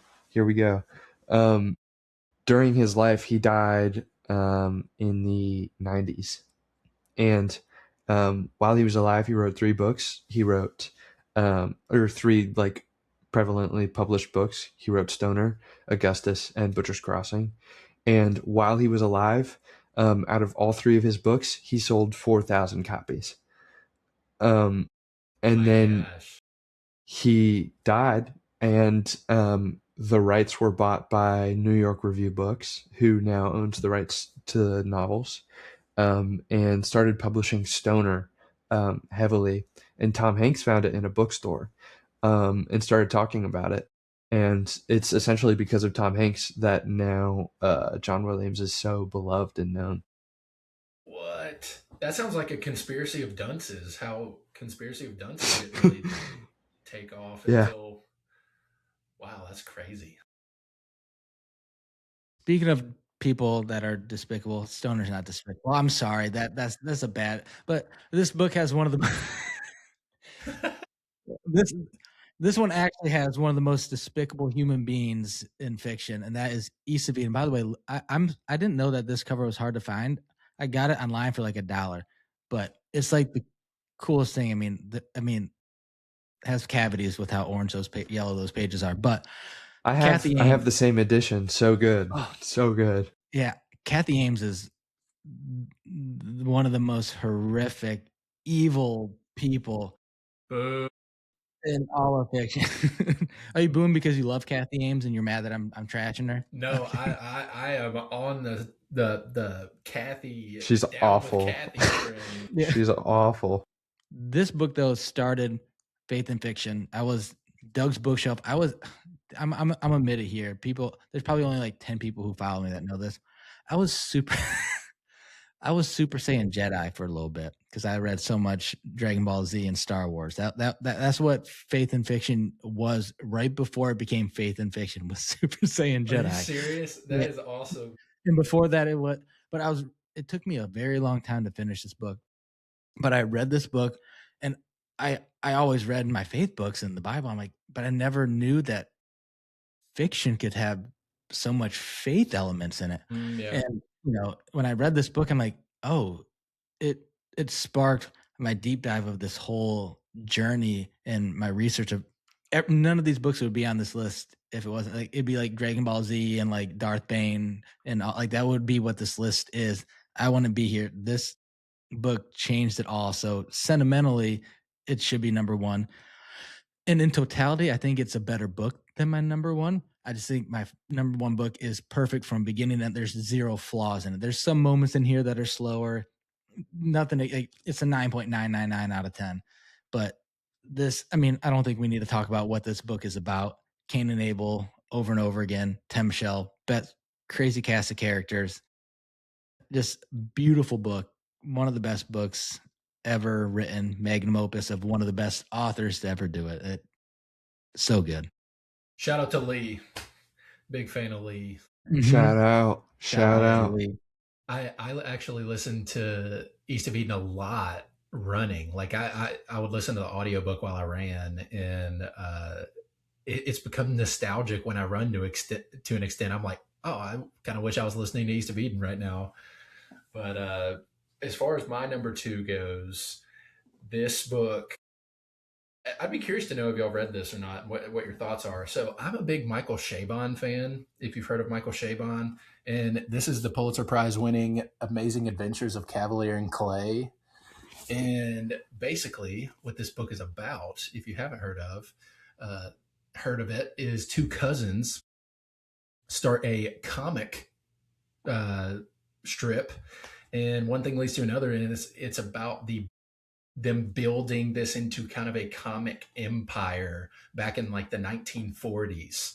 And it doesn't sound like much from what I'm saying right now, but if there is any book that is as close to a Tarantino movie as it could be, it would be this book. Like Tarantino's, he's my goat.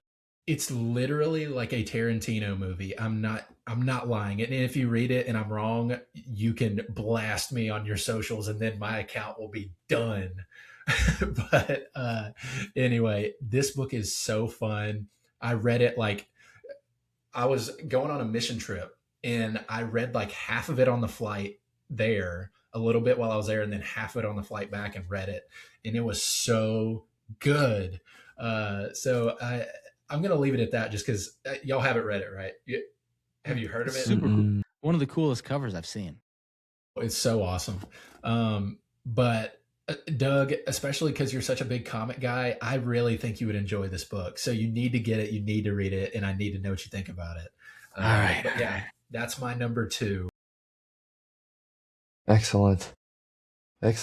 My number two, following up, is a book that I read a while ago by Claire Keegan, called Small Things Like These. Have either of you read Small Things Like These? Yes, that and Foster are two of my favorite. They should have made. That's another book that should have snuck in at number 10 over the road potentially. That's so good. That's one of those books that you just like, you look at it and you're like, I need to sit down when it's raining and just read this whole thing in one sitting. You know what I mean? And honestly, I don't have much to say about Small Things Like These, but I did kind of want to read a quote, and I pulled it up so that I wouldn't get it wrong. And but I mean, just Small Things Like These, anything by Claire Keegan, like every single line is so thoughtful and so well written. Anyways, this line, I have it written on a Post-it note on my desk in my room. I never stop thinking about it, but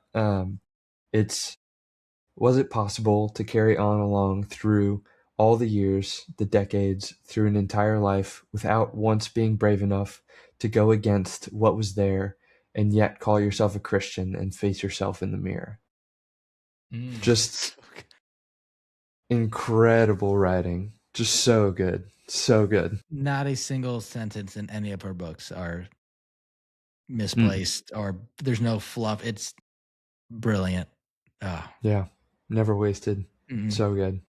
That and Foster, I think it's so hard to choose like a favorite between her book, but like Foster, I like love. That quote's so good. Yeah. Can be convicting. She's incredible. Too. Oh, yeah. You need to be convicted in book. I love a good old. That's why I love Christian fiction. Yeah. But that's why I love so much just standard secular fiction that is written by a Christian or has Christian elements in it that is going to convict you, challenge you, and push you in ways that it's not comfy or cozy. It really hits that you. Wants to push you. Yeah. And I didn't mean to do the perfect segue, but that is exactly why I love Graham Greene. Oh my gosh. This guy with his segues. I'm old. I need a segue anyways. But no. The End of the Affair by Graham Greene is I knew it. I literally knew it.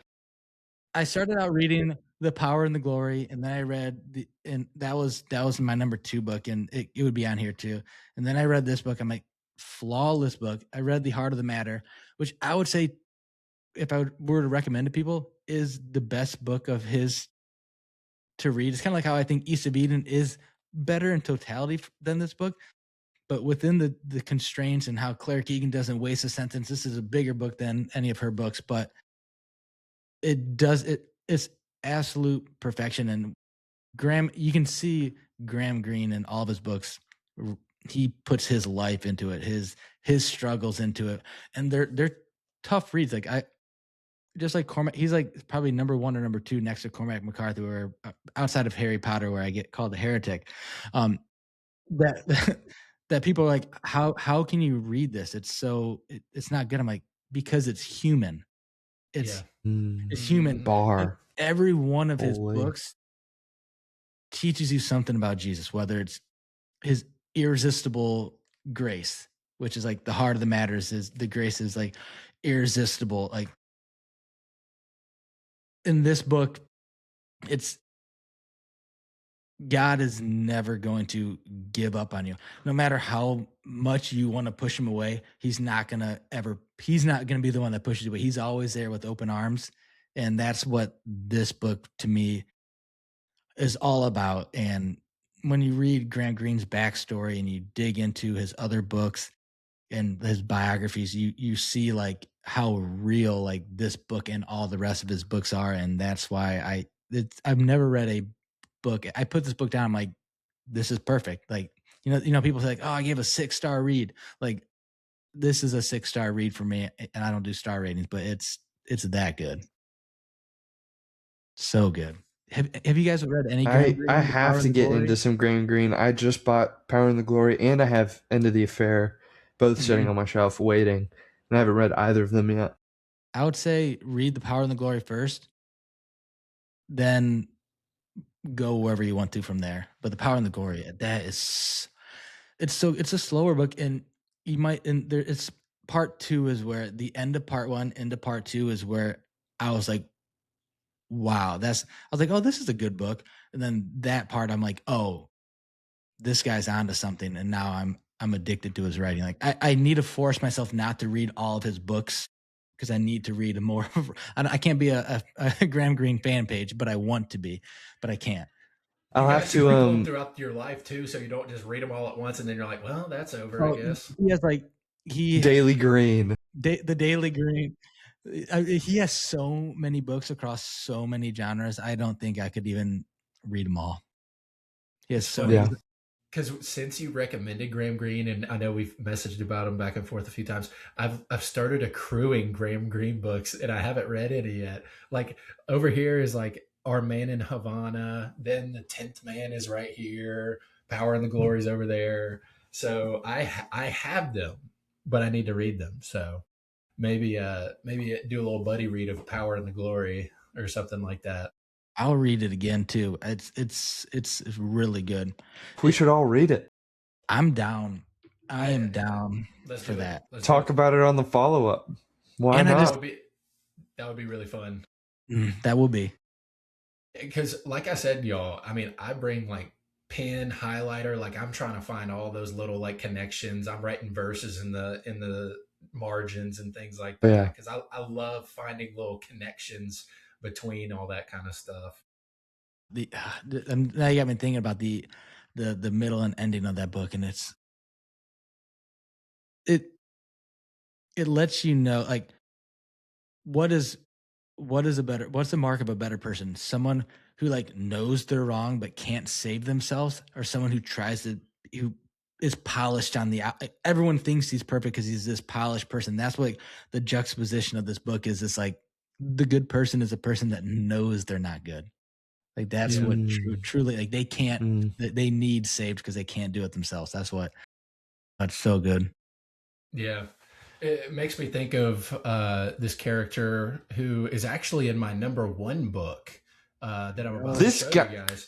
Oh. And just talking about somebody who knows that they intrinsically aren't perfect and all these things and owns up to it. And in doing that is a good person. Not, like they're humble, they put others before themselves. And that is 11/22/63 by Stephen King. So whether you call him Jake or you call him George, he is one of my favorite main characters I've ever read in a book.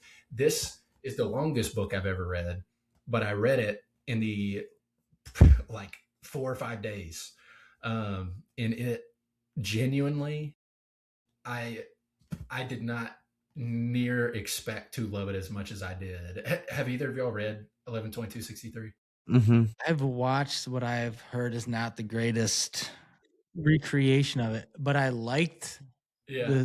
the series. It was on Netflix and it was like about to leave, so we're like, oh, I watched it with my wife and I enjoyed it. I was like, I need to read that book, but I'm like, but then I look at the size of King's books, I'm like, I don't know if I can. It's so funny that you say that because I was like, oh, I need to read the book before the series. And then since I read the book, I started the series, and the series pales in comparison to the book.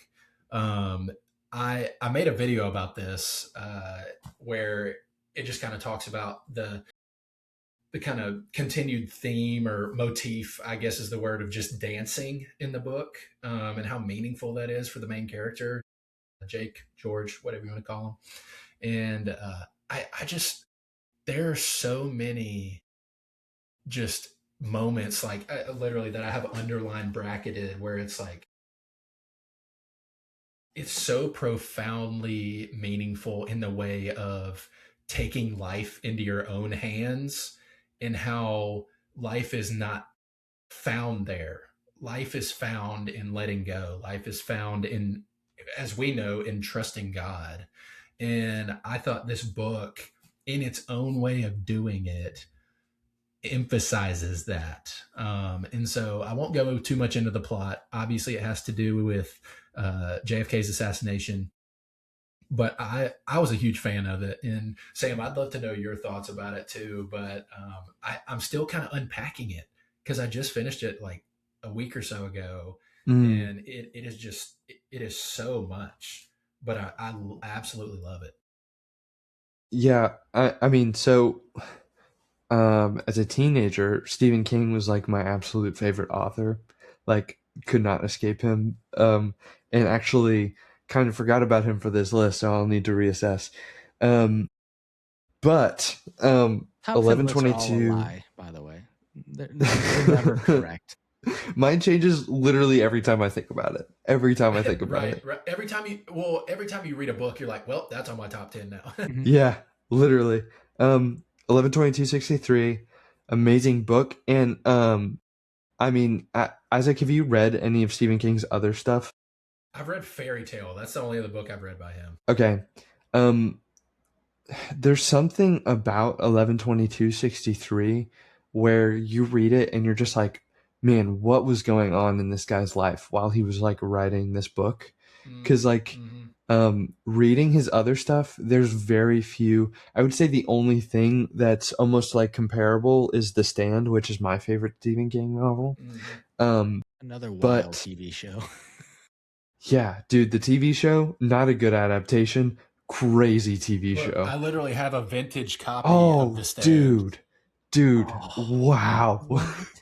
You're making me so jealous right now, which is so bad. I thrifted this. Yeah, 11/22/63. Yeah, I mean, there's like, you just read it and you're just like, I'm just fascinated by what Stephen King was going through. And Stephen King, really awful at ending books. And 11/22/63, I actually think has one of the best endings I've ever read in any book. Agreed. That's one of the reasons why it's my number one, is the ending is like, I was like, I am I levitating off of the ground because of my happiness right now? Like, it is just, seriously, it's so beautiful, so easy to do badly too, just like the concept of the way that it ends. Right, but Stephen King is like famous for not outlining his books. He just like writes, and so most of his endings are just like, and then it's done. And My hand got 11/22/63 is just perfect. Yeah, no, seriously. But yeah, 11/22/63 is so good. And since I've already talked about my number one, I figured I'd just give a shout out to a short story that would be in my top 10 if it was a novel, but it's a short story. Is one of my favorite authors of all time that I don't get to talk about a lot on my page is Flannery O'Connor. Oh, good. She is absolutely incredible. If you guys haven't read the short story, it's like 4 pages. I know it's late, but before you go to sleep, like you have to read it. You can find a PDF so easy. I promise you. Is it in the collection? I have a collection of short stories. I'm assuming it's probably in there. There's a collection called A Good Man Is Hard to Find. It might be in there, but I'm not sure. If not, the story is called Revelation, and it is one of the most beautiful short stories ever. And I don't want to say anything about it, but yeah, it's so profound. And Flannery O'Connor's the GOAT. So have you read? Both of you read The Violent Bear It Away? I just read that. When I was making my list of like the 100 books that I need to read across like all that. I was only doing one per author, and I was like, Wise Blood was like the most recommended one as their best, but like The Violent Bear It Away being like the most upfront like Christian symbolism. And I read that book, and I was like, insanely good. I think Violent Bear It Away, in my opinion, is better than Wise Blood, just because like on a structure side, Wise Blood is probably like better put together, but Violent Bear It Away, I think a lot of people are turned off by it because I mean I saw your video on it. I think a lot of people have the reaction that you did, where it's like you finish it and you're like ugh. Yeah, I did. And then you kind of have to sit on it. You do. I was like, this is another person that had like down at like I read down at Tart The Goldfinch. Mm-hmm. I put that down. I was like, I still feel about that, but I know that might upset people. I didn't like it much, but yeah, I put down The Violent Bear It Away. I'm like, I don't like this, and then I couldn't stop thinking about it. Then I'm like, then I'm piecing what all the meanings meant together, and I'm like, oh, this is and I was like going through the Matrix. I was like, this book's amazing. Yeah, Flannery O'Connor, incredible writer. And also, if you haven't looked into like her life after reading The Violent Bear It Away, you absolutely should. Like, fascinating person. Fascinating. No, I have to. I'm definitely gonna go read Revelation, that's for sure. Mm-hmm. Yeah, it's only a couple pages. Please text me after you read it. It's so good. Yeah, so good. I'm getting jazzed right now thinking about it. I'm not gonna be able to sleep. So good. Wow. See, while this may be the longest 2 hours for my wife upstairs waiting for me to come up, this was like the fastest 2 hours I've ever experienced. I'm so glad. Sam, thank you for sharing the Office of Ocular. Well, was it Ocular Athletics one, or was it? Mm-hmm. Yeah, I think so. Oh yes. Yes. I'm still getting things, which I will say, y'all, I am in the process of making merchandise for it right now. So, dude, hit me, please. I'll let y'all know when it comes out. But and then tell me how you do it, because like I've so badly wanted to do something like that, but I don't know. I'm not creative. I hang things also, on the wall. If you guys ever like hit hiccups with that stuff, like I didn't really talk about this at the beginning, that like social media is my full-time job now. And so I've got some connections with like merch stuff, and I've got a management team now and stuff like that. So if you guys ever need anything, just let me know. We need to run this back and have look at this dude. He is well, I'm the one to talk. I'm the one with 2,500 followers, but I was about to say, I'm like, with all these connections, man, that's crazy. That has to be so exciting for you, Sam. I'm so happy for you, brother. Dude, I'm telling you, it does not feel real to me. At some point, maybe it will, but it's fun. I like it. I don't know, it's fun. How was St. John's, by the way? I'm so jealous of that. I want to do whatever you went down there with everybody and did. Sam, you can't talk. He was late to the podcast when we were talking about this. He's missed out on this now. Oh, Yeah, okay. St. John's was awesome. We'll talk when I come visit you for the marathon. That's right. That's right. What? Yeah. Oh IRL yeah. collaboration marathon. Oh Sam and yeah. I are talking about running a marathon together. So I've been training for a 5K. I don't know if I can do no marathon. it's fun. That's how I stay literally athletic, not ocularly, but physically athletic. Yeah, we can have a talk about social media because I think that's such a unique topic to talk about, especially in like avenues that we're in. I think it's so hard to navigate it. Like I struggle with turning things down and doing this and that and knowing what to do or what's okay, what's not. And I think talking about that would be awesome. Plus, it's so easy to talk to you guys. We'll just make this a 3-person podcast, and then we'll bring on a 4th guest every once in a while. Yeah, this has been lovely. I'd be honored. Yeah, talking about social media is fun too because I think it's such a tool to use. Obviously, like I'm saying things that y'all know, like y'all are like I don't know. way ahead. I don't of me, know anything. But it's fun seeing just all the many connections that could be made. I.e., the fact that the 3 of us are sitting here, which is crazy. Yeah, and yeah, I mean, it would also be nice, like to talk about it in some ways too, just with other people that are deeply rooted in faith and stuff too, because like it's been a fascinating journey, and I've already been in so many rooms where people like won't look at me but are talking about how social media is like antithetical, like knowing that I'm in the room and like trying to speak to me. So like it would be wonderful to talk to you guys about it as people that are like in that space but also like in their faith. Would be really nice. All right. Yeah. Well, we could. Yeah, we don't even have to do a podcast episode. We can just hop on a Zoom and talk about that because yeah, I think it's important to almost like grab your ankle and pull you back down to earth sometimes with it, you know? Yeah, absolutely. And it's something that people need to know. I think I guess I'll wrap this up and I'll pause and then we'll keep talking, but then also do another thing. But in terms of this, I can't believe. Do we have any of the same list, same books besides the Brothers K? I don't think so. That's I don't think so. wild. Which is awesome. That is awesome. And even if I would have included my faith reads in here, which I should have, it wouldn't have even matched up, which is awesome. But no, thank you guys for coming out. I hope everyone who is here stuck around for the full 2 hours and 22 minutes. That's crazy. Dang. But no, thank you guys so much. Of course. Thanks for having me. Yeah, it was lovely.